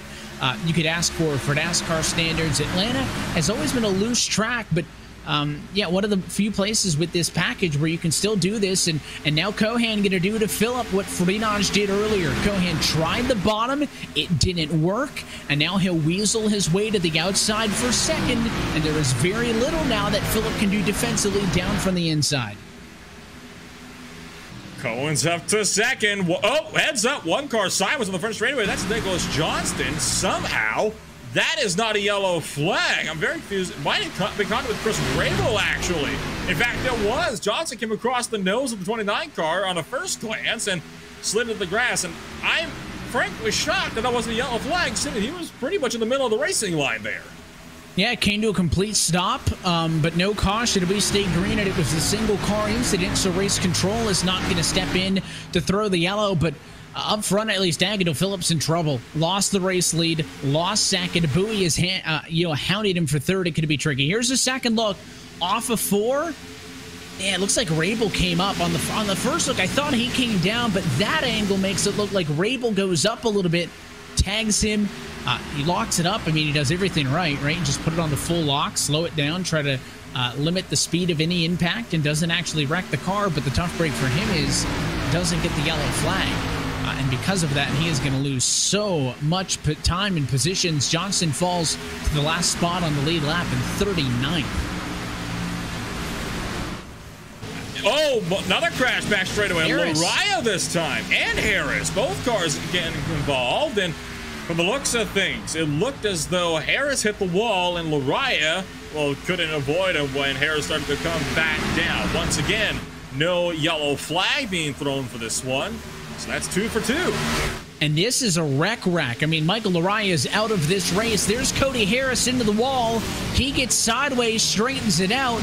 And Michael Lariah, at no fault of his own, will crash out of this race from 17th position.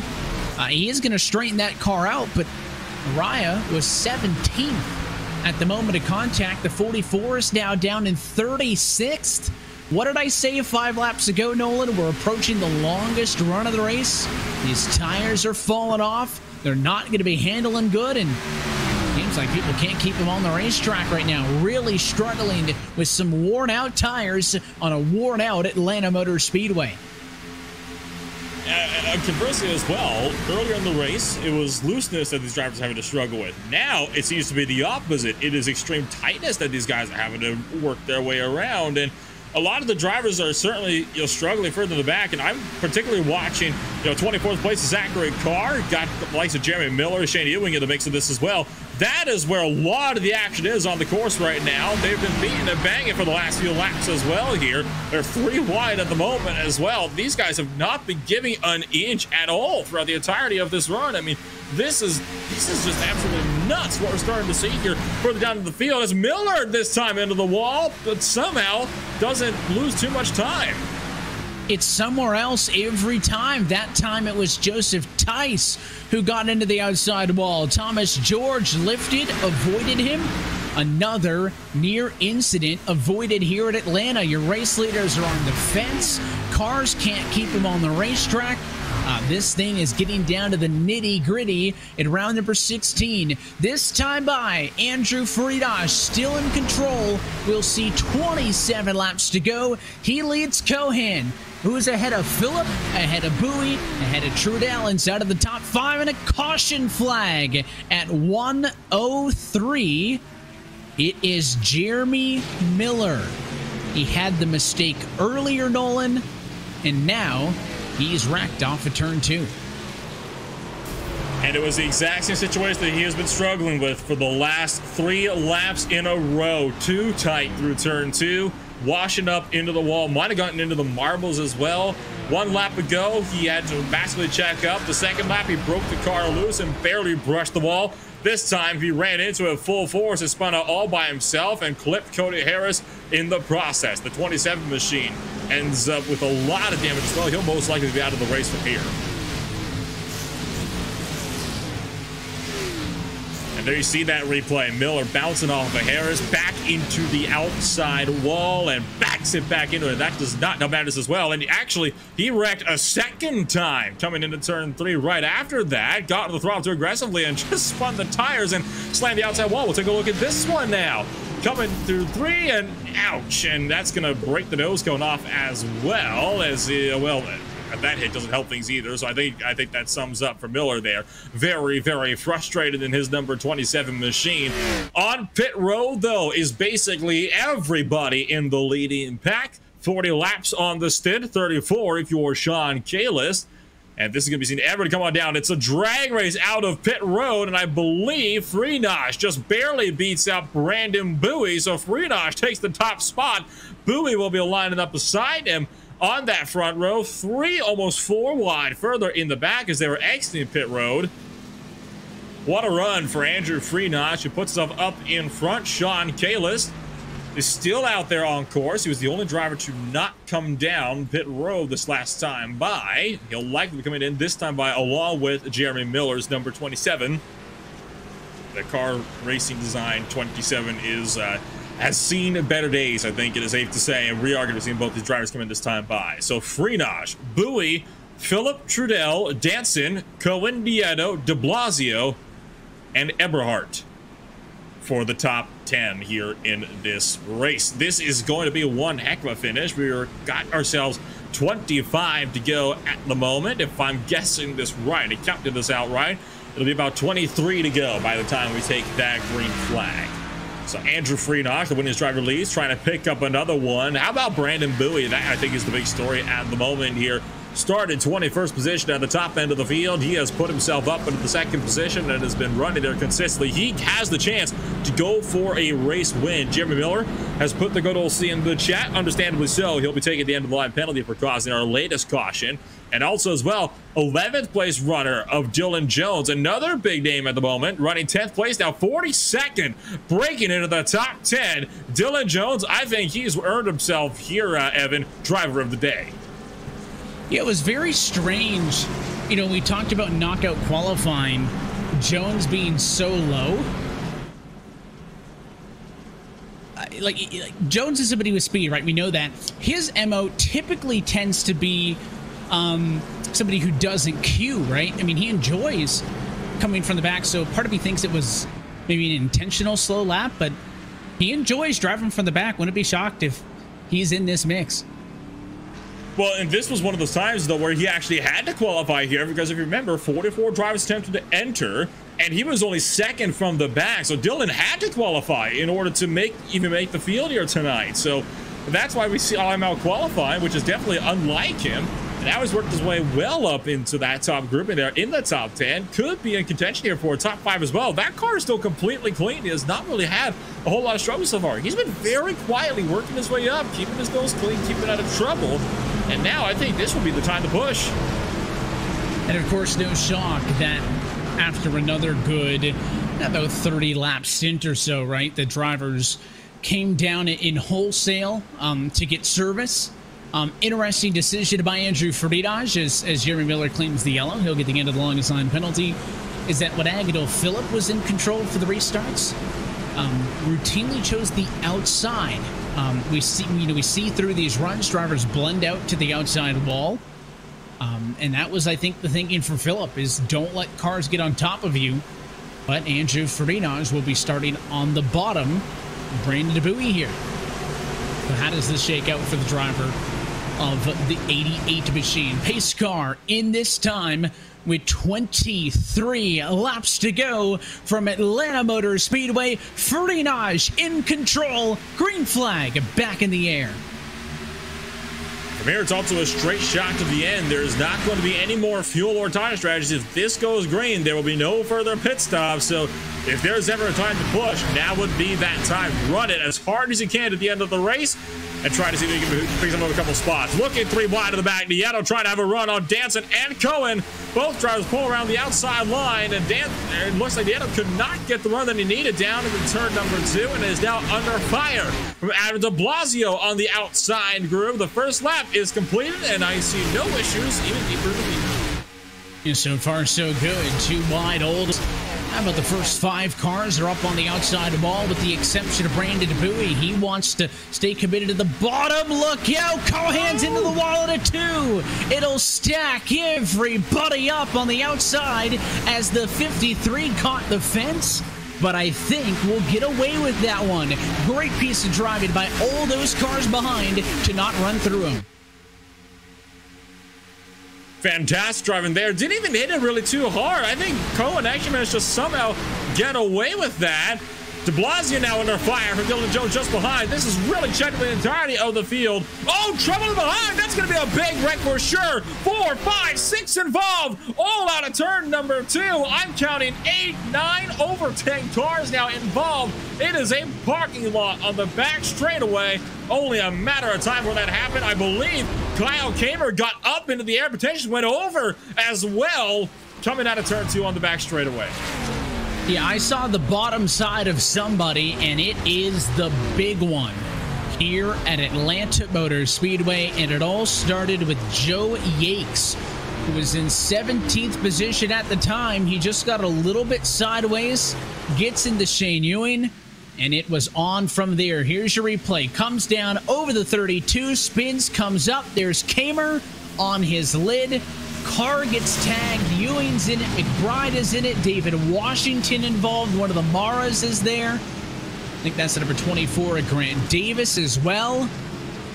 I mean, that is a lot of torn up race cars, and I suppose that's what they call regression, right? We got away with so much tonight. That makes up for all of it. That's all the cars that avoided wrecks earlier. Everybody was in that one. When I was talking about it as well, I mean, even before the broadcast, I was talking about this was going to be a wild race. We were talking about how close the field was at the top of qualifying. An incident like this was honestly an inevitability, and it's honestly, I'm glad it happened now, because it's better that all of this big wrecks happen at the end of the race rather than at the start. That's definitely, one of those plus sides that you definitely kind of want to take into consideration. You don't want to have yourself being collected these big pileups in the very early runs. So it's a good thing that this, at least, it's a shame it had to happen in the first place, I want to point out, but it's better that it happens later rather than sooner. Here's Dominic Howe's perspective, locked into the outside with the car on the bottom. He sees the smoke, checks up.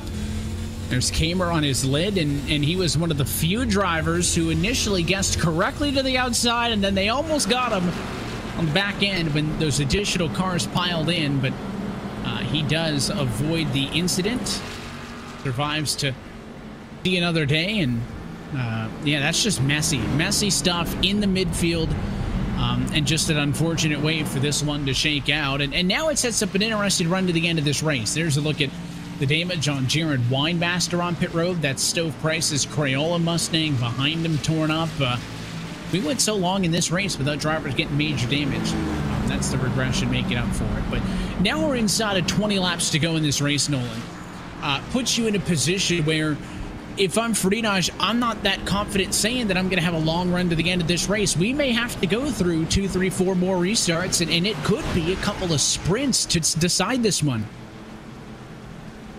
It very much could. I mean, how many times have we been seeing these guys coming off of turn 4 and being just drag races out to the line to see who could lead just that lap? Well, at the end of the day, you only need to lead one lap to win a race, and that is, of course, the last one. And even if you're ahead by, we're talking the width of a paper, that's still enough to get yourself those extra precious points that you need coming in for the playoffs. Of course, I believe what you said, it was 3 playoff points earned for every race win. So if somebody other than Frenage could win this race, that would be really huge for them. Frenage at the moment, he's looking very, very settled at the moment up in front. He really doesn't need a win per se. Everybody behind, though, I would beg to differ, particularly Brandon Bowie, who's looking to equal Frenage on wins on the season tonight. Yeah, the point system utilized in this SimSeats Real Sim Racing Cup Series is not identical to that in NASCAR. It is same race points, but the playoffs are where it differs. NASCAR has playoff points, right? You get a stage win, you get a playoff point. You get a race win, you get some playoff points, and so far and so on. In NASCAR, those playoff points will carry over to the start of every single round as the lights go on top of the base car. Not the case here in the SimSeats Real Sim Racing Cup Series. It is the older style of chase points, if you will. So 3 points per each win in the regular season will give you a bonus to start the round of 16. So if you don't have a race win, you make the playoffs, you reset to 3,000 points. You get a race win, 3003, 2 wins, 3006, so on and so forth. But unlike current NASCAR points, that does not carry over to the next round. So the only way you're getting bonus points going into the round of 12 is if you win a race in the round of 16. So bonus points a lot harder to come by here in RSR than it is in the current NASCAR structure. It's honestly kind of what I like about this. I like it when, leagues like to go ahead and, change it up, not just copy exactly what NASCAR does. We have these little variations, and that is what makes some of these seasons so exciting. And I think that's also why I've been seeing some of these guys race so competitively in this regular season here so far. They realize there's not a lot of playoff points left up for grabs. They need to get every last one they can. So, will Freenosh set another win, make it a 5 of the season, or could Brandon Bowie potentially go through and match him at 4? Green flag back in the air with just about 16 laps to go.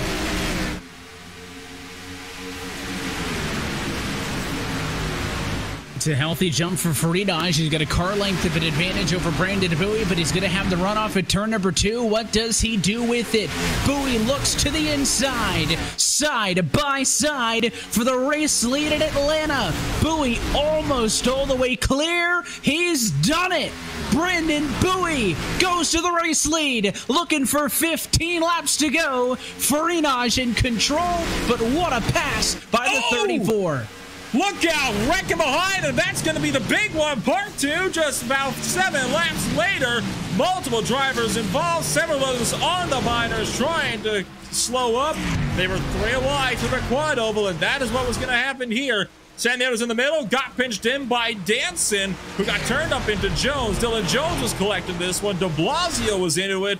Sandiero destroyed the outside wall and his hopes for a win along with it. George was involved. I think Liam Sheen somehow managed to part the seas like he's trying to play Moses here and actually get away with that. Yeah, we'll have to get a replay from Liam Sheen's perspective and see what happened. But first, let's watch what caused the wreck. Matt Danson, Dylan Jones, Sam Nieto are 3 wide in the quad oval. It just looks like the 2 comes down a little bit. Tags Danson, hooks him up, takes out Dylan Jones. And that's where they block the racetrack. The 21's in it, the 9 car's in it. A little bit of damage for Brian Chambliss' number 25 machine.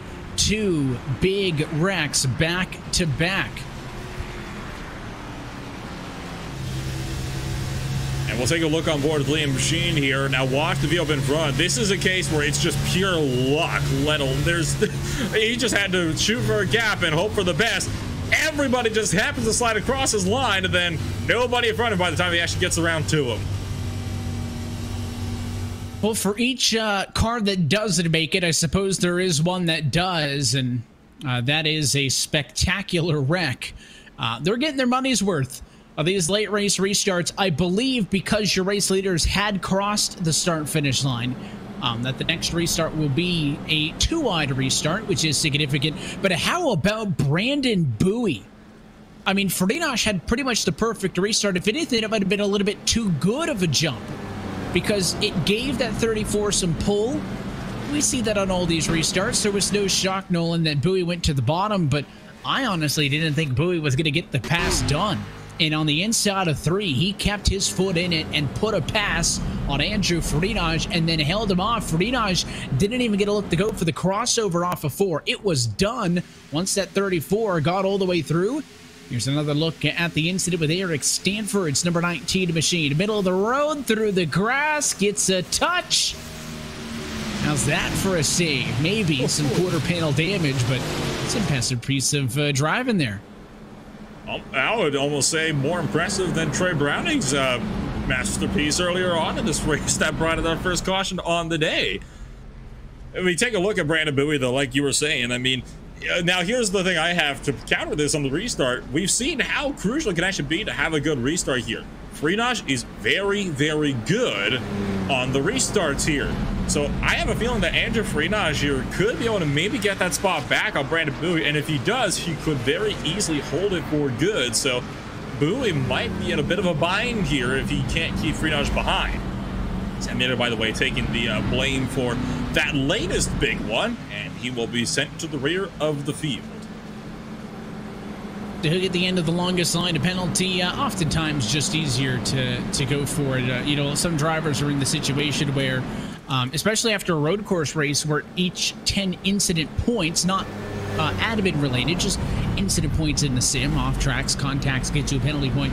There's a lot of drivers with penalty points coming into this race just because of all the incidents they accrued with off tracks at Road America. So that could influence some of those decisions for drivers to maybe be on the safe side and claim an incident rather than maybe getting hit with double the penalty in a post-race review.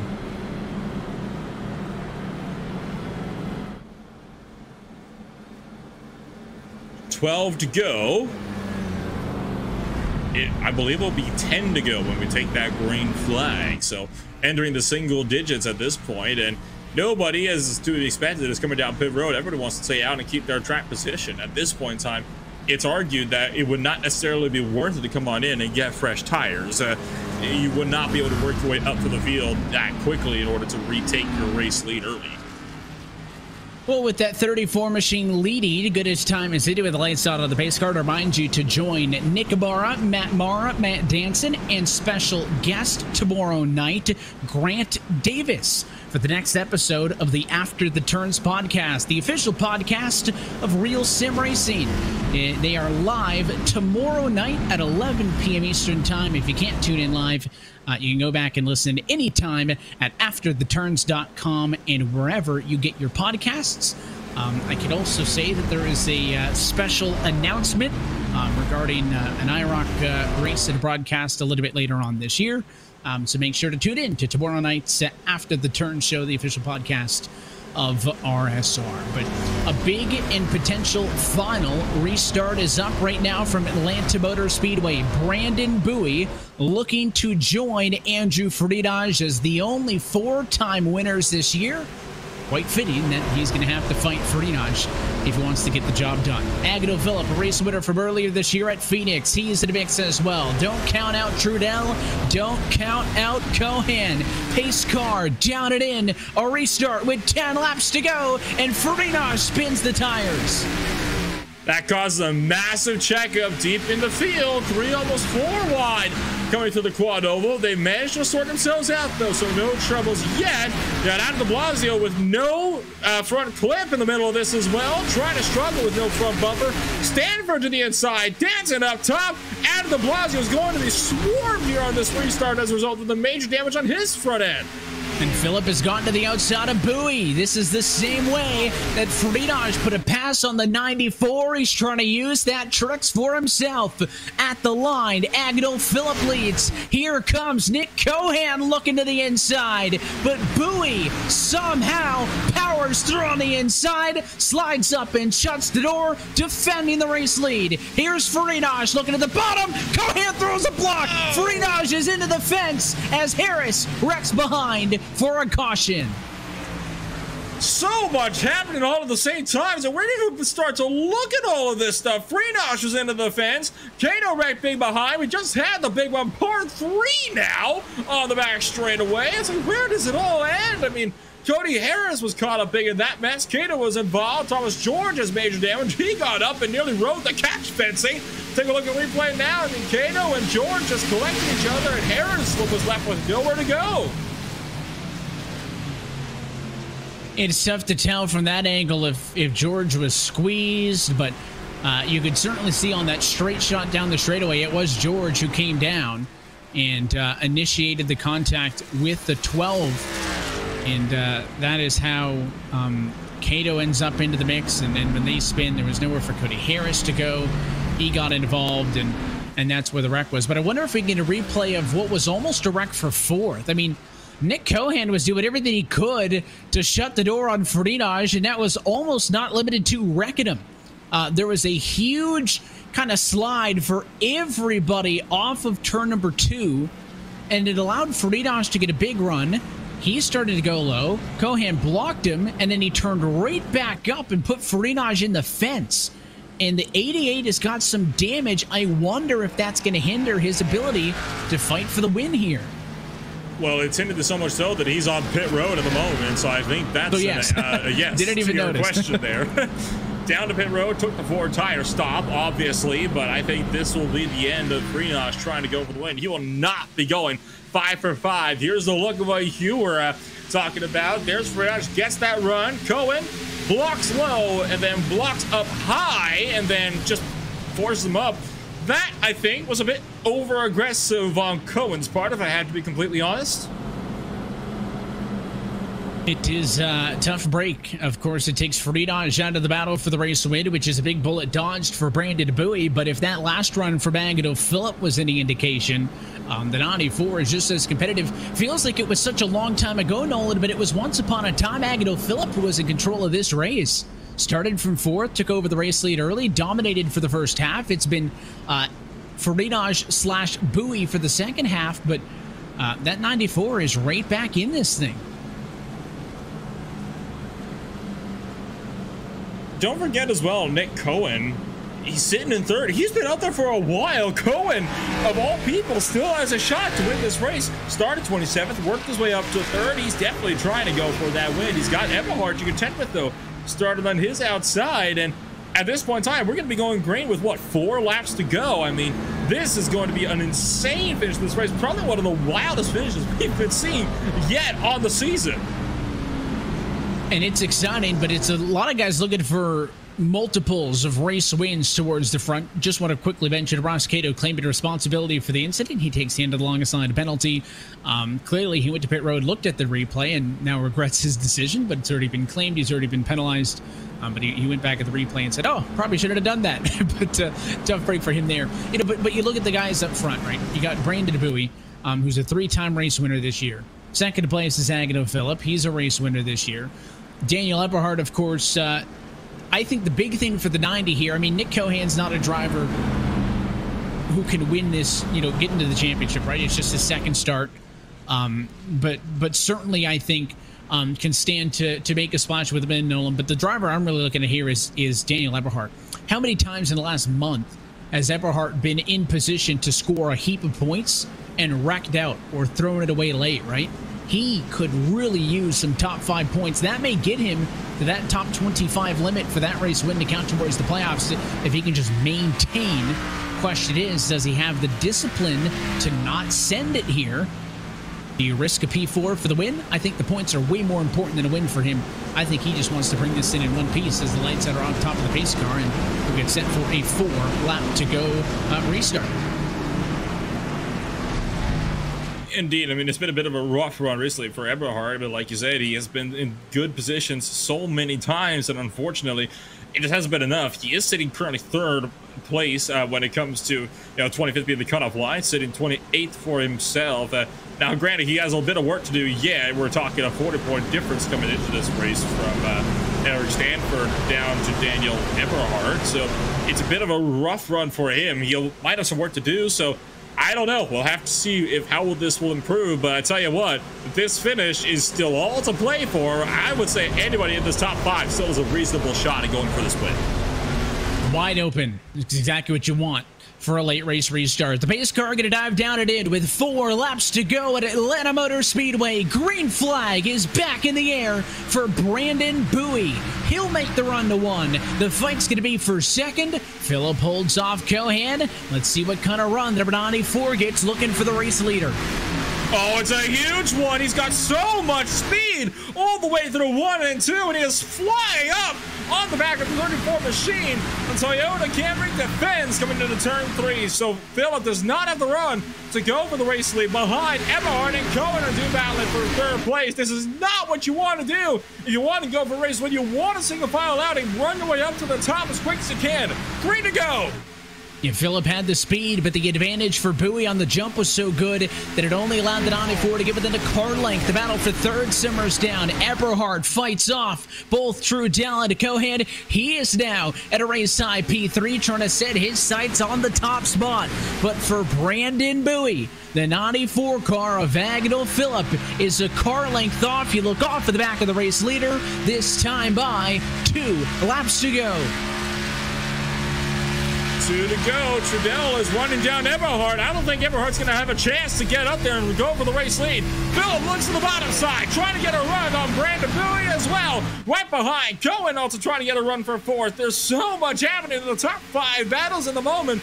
I don't know if Phil's got enough to maybe run it down by the time we get to that final lap.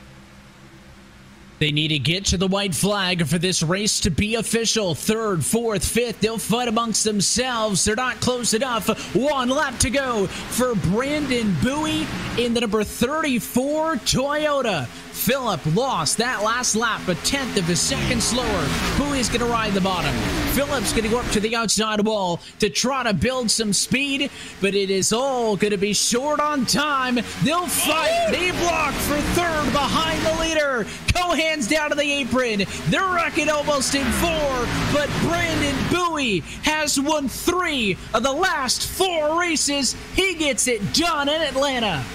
And they wreck across the line as well. Looks like the 29 car slides. It's a massive pile up down off the turn 4. I have got cars flying through the air. I believe Thomas George caught air, did a complete front flip cartwheel into that catch fencing as well. And what a battle for third. Trudell got put into the outside wall. You had Cohen that got blocked onto the apron, then slid back up to do so. Oh my gosh, perfect ending to mop into this race. Holy cow, what a fight. It was a messy last lap, but I think that translates to exciting. It was a wild end to this race. And it was wreck it in 3 and 4, block it on the back, across the start-finish line. But in the end, Brandon Bowie is the hottest driver in real sim racing. Winner at Nashville, winner at Pocono, now winner at Atlanta. He has won 3 of the last 4 SimSeats Real Sim Racing Cup Series races. It has just been an incredible run for Brandon Bowie and this Keep It at Real Esports team as a whole. That Toyota-powered team continues to impress, and Bowie has now tied Andrew Freenage with 4 race wins, more than anybody else in the league. Honestly, Nolan, can't tell you the last time somebody ever tied Freenage at the end of a regular season, and Bowie's got a real good opportunity to do so. It's a good run for Bowie as well. I think this is definitely the cap on a great run. I mean, we talk about his runs at Nashville and Pocono. His last one before that was all the way back in March at Homestead Miami Speedway. So he has certainly come through in force. Here's a look at the massive wreck across the start finish line. There goes the 29 car. Watch up to the outside wall. The 9 car will come into shot and go slamming. There he is, flying into the catch fencing, going out in style. And I'm still saying that battle for third was also something else, with Cohen getting blocked to the apron. You had Trudell getting put into the outside wall in the middle 3 and 4. Insane racing in the last stages. It was pretty crazy stuff. Let's take a look at your SimSeats full race results. Brandon Bowie, the race winner. Agno Phillips, second. Daniel Eberhard, third. We'll talk with all of them in just a moment. Ahead of Nick Cohan and Liam Sheen. Kyle Trudell, Chris Rapel, Eric Stanford, William Schmidt, Nicholas Johnston, the top 10. 11th place is going to be holding Bradley Burke, with Matthew Mara in the 12th position. Matt Danson 13th, Kaczynski in 14th. Chambliss 15th, Brandon 6th and 16th. Bonazzi Major in 17th with de Blasio, Silver, and Kalis to round out the top half of the field. Continuing on through the running order, you've got Sam Nieto, Dominic Howe, Thomas George, David Washington, and Cody Harris. A lot of those names were towards the front midway through this one, but accidents dropped them back towards the rear and don't really get the finishes they wanted. That includes Andrew Freenage, who got blocked into the fence on the second last restart. He ends up 26th ahead of Jeremy Miller, Ross Cato, Trey Browning, Michael Lariah, your top 30.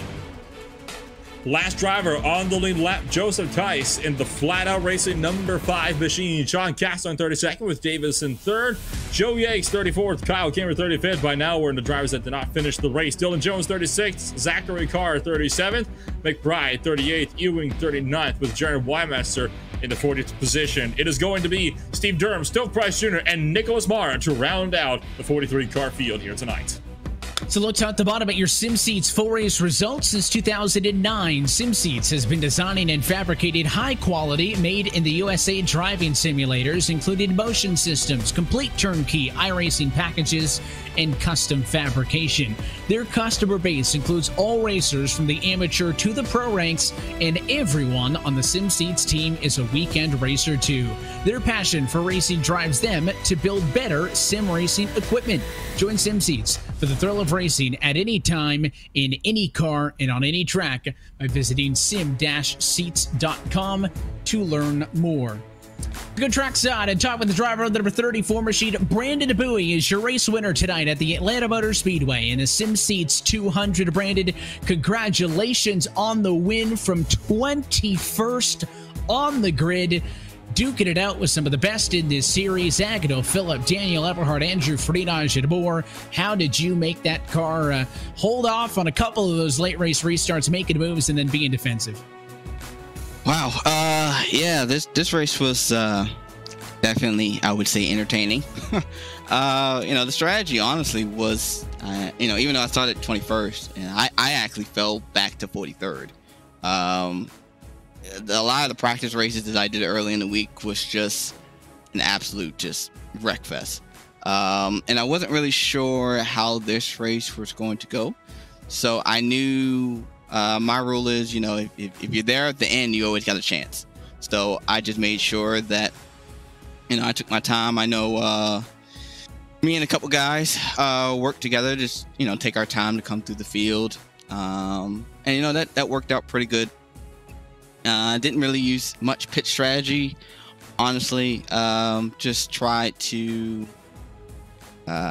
just be easy on the tires, stay on the bottom, which I mentioned if you watch after the turns. So I kind of mentioned to stay on the bottom, and bottom was going to be the way to go, which it was, coming through the field. And a couple of situations happened with, I think Andrew got some damage from somebody, which kind of sucks for him because I always love racing against him and some of the other fast guys. But yeah, and then the caution just kept falling toward the end. And at that point, it was just between me and Agnew, and I just had to, if I could hold him off, I felt pretty confident in actually getting up there and taking the win away.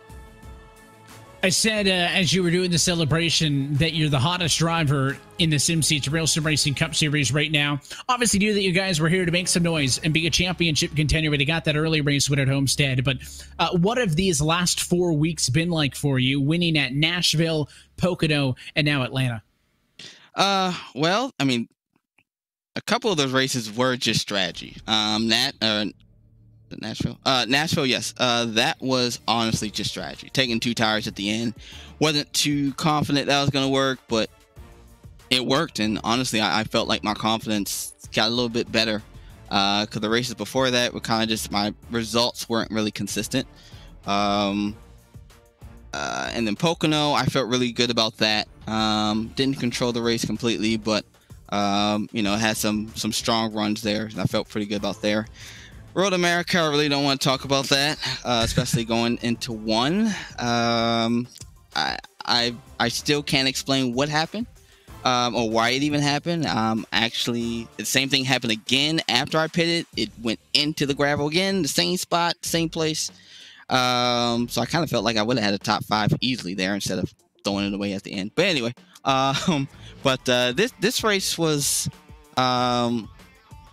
for me, it was a confidence builder as well, because it kind of solidified the fact that I can actually come from the back of the field to the front as long as I play my cards right. So it's been fun. It's been really, really good for the team, especially when the team can see that, hey, we can go out here and run with the fast guys week in and week out. We had a little slump there for a couple weeks back, but I feel like, we're all clicking. And we can definitely get a lot more wins the rest of the season.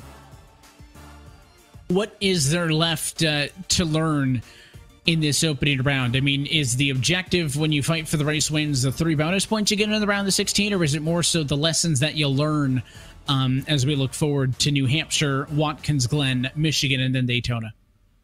Honestly, it's just a lesson for me personally. It's just the lessons learned. Every race that you do, you can learn a lesson. every result that happens in a race you can learn. Even accidents you get into. It's like, okay, well, you know, maybe I shouldn't have put myself in that situation. Maybe I should have saved my tires more. Maybe I should have pitted earlier. So that for me, there's always something to learn. It's just taking that information and then applying that to the next race. And if you can do that, you more than likely will always improve your positions week in and week out. But you know, there's some drivers who have other different strategies, and that's not a knock on their strategy. You know, I know that Andrew, you know, from what you guys say, he practices a lot. I don't practice nearly as much as I think that he does, but you know, I do some of the bigger races to really help me just kind of see how, you know, strategy works, how the races goes, and just going back and then watching some of those replays or watching the real NASCAR races and just seeing how the race goes. So there's a lot of information, a lot of data out there that you can review week in and week out. Just a matter of whether you want to take it that seriously or not. And if you do, then you got a pretty good chance of getting a lot of wins. We'll let you get out of here and get to celebrating. But as always, sponsors and shout outs to the guys back at the team who makes it happen for you here on a Monday night. Yeah, got to thank After the Turns. I know Mr. Danson has a problem with saying their name on the broadcast. I'm just poking fun at him. But got to thank After the Turns, Nick Marr, Matt Marr, for coming on the car. It's been fun having them. You know, actually getting them a win with the car is awesome for them as well. I got to thank, you know, Keeping It Real. Great team, great drivers. We work together so well and just trying to get the best finishes we can. Week in and week out. Still got to give a shout out to Circle B Diecast. Got to thank them for coming on board as well. If you're on the website, you spend over 20, put in KIR 2021, you'll get free shipping for your shipments. Got to thank the family. Got to thank you guys for broadcasting the race. Got to thank you, Evan, because you are literally the best person, in my opinion, when it comes to calling races. I still go back and listen to some of your old races as well. It's kind of fun to listen to see how you progress as well. So that's fun. And then gotta thank the man above. We'll give you guys a thanks as well, because that free shipping code came in handy for me. I needed a couple more diecast risers for the office the other day, so I'll echo you guys on that one. But Randy, I'll say thanks to you as always. The whole team for racing with us at Monday nights. Shows aren't as good if we don't have drivers of you and your team's caliber. So appreciate you guys being a part of RSR. Appreciate you sticking around and chatting with us. Congratulations on the win, and we'll see if we can do it again next Monday. All right, thanks, Evan. Your race winner tonight from the Atlanta Motor Speedway, Brandon Bowie, your race winner in the SimSeats 200 last race on the old surface here at AMS. Nolan, I'll pass things down to you pit side, standing by with our second and third place finishers. First with the runner-up tonight, it's Agnell Phillip. Thank you, Evan. So, Agnell, we come home. You're in the second position, just 0.3 of a second behind Brandon Bowie. So close, especially in the final stages there, but still, second place, not bad at all. Yeah, no, that was a fun little brawl we had there with Brandon and Andrew through that race. And there are a couple mistakes that I made that were, you know, it's just the racing is a game of inches, right? And it's just making a couple of those mistakes just really took what could have been a race-winning day into second place, which is great, especially considering kind of the run of finishes I've had lately. So not complaining, but hard not to look at what could have been. Atlanta, of course, a very old track surface out there, and we saw a very unique race today. A lot of drivers struggling loose in the early runs, and a lot of drivers struggling more tight in the later stages of the race, even on fresh rubber. What do you think changed about the track to kind of flip things around? I actually had kind of the opposite thing, and I mean, there's so much about the way that the racing and the package is right now that it'll respond, I think, to how you drive the car. So, you know, there's some folks that might have started out loose that adjusted and you know, suddenly they're building tight. And for me, I started out tight, so I was always waiting on it, you know, and eventually at the end, when it came time to really pick it up and go for it, I started to get real loose, especially off the corner. It's a challenging track. I'm gonna miss it when they bring out the redesigned version of it next year. But it was fun. I think it put on a pretty good show. You know, when we were able to get some side-by-side racing going there. There was a whole lot of side-by-side racing out there today, but we look forward to New Hampshire Motor Speedway. Bound to be a lot of side-by-side racing there too. Races like a short track, despite being a mile long. What's going to be the plan coming into the Mad Mile? I'm going to try and race it like I did Phoenix, and that worked out pretty well. They're, you know, for me, I kind of look at them as fairly similar tracks, especially old 3 and 4, I guess, but the current version of the track in Phoenix would be 1 and 2 is very flat. It's kind of like a New Hampshire sort of feel. Obviously, New Hampshire's got that kind of interesting progressive banking, so it's going to be interesting to see how it plays out. I know iRacing made some tweaks to the surface parameters, so the racing's going to be a little bit different. We're going to have to kind of learn our way around the track a little bit. But anytime we go to anything that's, you know, the high horsepower, low downforce package, I enjoy it. I think it, you know, it puts me in a better light to be racing that, because it really puts it more into the driver's hands. So I'm looking forward to it. No doubt we're looking forward to it as well. So definitely a good run for you here tonight, Agnell. Before I let you go, who helps you to be fast is your A51 Pro number 94? My teammates, you know, we've got 3 guys in the top 70 of the Road to Pro contest, second round. So, you know, we're working hard to get ready for Homestead, and, you know, just racing with those guys really helps me get faster every single week. And then to Evan and you guys for putting this whole thing on. It's really cool to race with everyone and kind of have this exposure in this league, and also be able to race against really good, you know, tough competition that makes it so that you have to be, you know, nearly perfect to win one of these races. So I appreciate it. I appreciate you guys. Thank you, Agnell, for taking the time out of your evening to come over and join us here in the booth. Congratulations on your second place finish, and best of luck next week in New Hampshire. Appreciate it, Nolan. Thanks. So that was your second place finisher there of Agnell Phillip in the number 94 car. Going to continue to move things down the line here. We will, I'll move over here to Daniel Eberhardt, the third place finisher on the night. Daniel started 17th, finished third. We talked at the top of the broadcast about how you find yourself in these positions so often and it usually goes all sorts of wrong. Not the case today. It looks like your curse has finally been broken. I wouldn't say that, because I had to fight really bad in that that straightaway deal with 88 and the 53. I mean, he just came up into him and kind of ruined my right front, and it was never the same. I felt like I had something for Bowie and Agnell, but I mean, with all that damage, it was try to hang on at the end. And no doubt, not the easiest of runs, but you still made it work. You worked your way up a lot of positions. I mean, 14 positions is definitely nothing to laugh at. A lot of work went into your race today. What do you think made it so easy for you? It looked like you made a lot of space up in that first half of the race, and it kind of stalled out a little in the second half. I wouldn't say it's easy. It's very frustrating. I mean, you want to do good. I want to do good for the team and SK Sim Racing each and every week. Sean Kalis, who sponsors me, I want to do good for my family and everything, and just for myself, just to have a little bit of mojo.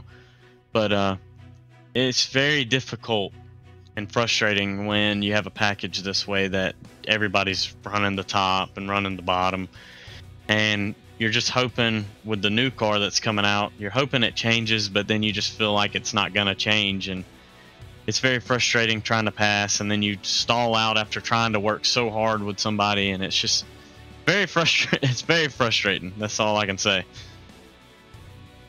So, let's talk championship here. You got yourself a win, but you need to get 25th in points. You're only 17 points behind the 25th place driver of Liam Sheen.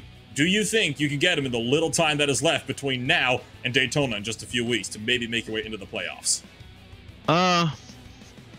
Yeah, I feel like I can. I mean, intentionally I skip the road courses. I'm not any good at it, and I know that Watkins Glen's coming up, so I need to run it. But I skip them because I have no talent when it comes to road course racing. I just hate it. I mean, it's not stock car racing to me, and I know it's thriving right now in the NASCAR world, and that I need to start learning how to do it, but I just don't have the patience to, and I'm no good at it. And I tried to be good at it. I can drive a sports car. Maybe next year with the diffuser and everything, it would give me a little bit more skill. But I mean, I'm trying, and hopefully we can get there. I know Liam's been racing, and he's been racing pretty good. So it's going to be really tough to gain all the points back. I have faith in you, Daniel. I know you can work your way up there. I got myself some faith in you. I'll be cheering you on here for the next few weeks, hoping you can get yourself into the playoffs. Before I let you go here, who'd you like to shout out for your SK Sim Racing number 90 Ford Mustang? Oh, for sure. I'd like to thank the team, Kevin King, BC Workshop, SK Sim Racing. They got all your sim racing needs, and just hit Sean Kalis up. You can DM him on Facebook at sksimracing.com. All my family who watches, my grandma who watches, and my fiance who watches, and none of this would be possible without the good Lord above. And I just thank you guys each and every week for putting this on. Really exciting to be fast, and thank Kevin for everything he does, and RSR and the whole. Thank you guys. And thank you, Daniel, for taking the time to come on up and join us here today. Congratulations on a podium finish here in Atlanta. Best of luck next week at New Hampshire. Thank you. And well, Evan, that will now wrap it up for the top 3 drivers here from Atlanta Motor Speedway.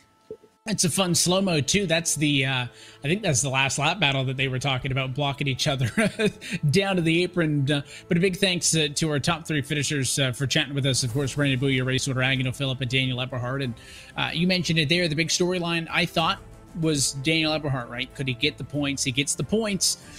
He closes to 27th in the points, 17 points back. If he continues to skip the road races, though, he's going to take a hit at Watkins Glen, and he needs to get to that top 25 spot, so that continues to be interesting. But how about Brandon Bouyer, right? Now a 4-time race winner, tying Andrew Friedage. He has won 3 of the last 4. I mean, Bouyer is just so good. And a lot of these races, you heard it from him, have come in situations where he hasn't dominated them, right, Nolan? He's got a fast car, probably on an equal pace with other drivers. But I almost think it's more impressive to win those races when there's other drivers in the mix than to blow them out of the water, because he has managed those situations so well and executed in those critical moments. And I'd be hard-pressed to not put Bouyer at the top of my power rankings and maybe as a championship favorite late in this season. Well, especially when you look forward to the to the playoffs at the moment. If neither of these guys win any more races from here to the end of the regular season, they're going to be tied coming into the playoffs. I mean, these are 2 guys that have now won the most races out of anybody so far this season combined. They've got 8 wins amongst the 2 of them, and then you get the closest one back is, of course, Matt Danson with 3 wins himself, and all of them, I believe, were at road courses. So I mean, you got all of these various different factors here that are going to be shaping up for all of these drivers, and no doubt this could even flip-flop between the 2 of them. I mean, Friedage, no doubt a favorite for a lot of drivers, the 3-time champion coming into this season, but you also look at Brandon Bouyer, won 3 of the last 4 races, and with how good he's been performing lately, I think it would not be a surprise to me if we saw him running up front with all the others in all of the races going forward. It's going to be exciting. Danson, if he wins at Watkins Glen, that could be 4 wins. Bouier's got 4. Friedage has got 4.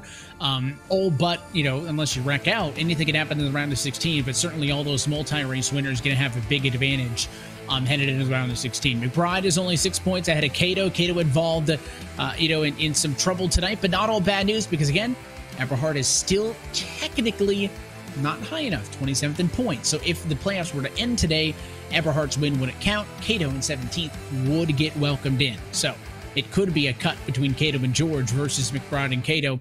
We'll see how it plays out. But you alluded to it there, talking about Daniel Eberhardt. Next week, we head to the New Hampshire Motor Speedway. It is such a unique racetrack. Drivers are going to have to search, fight for grip.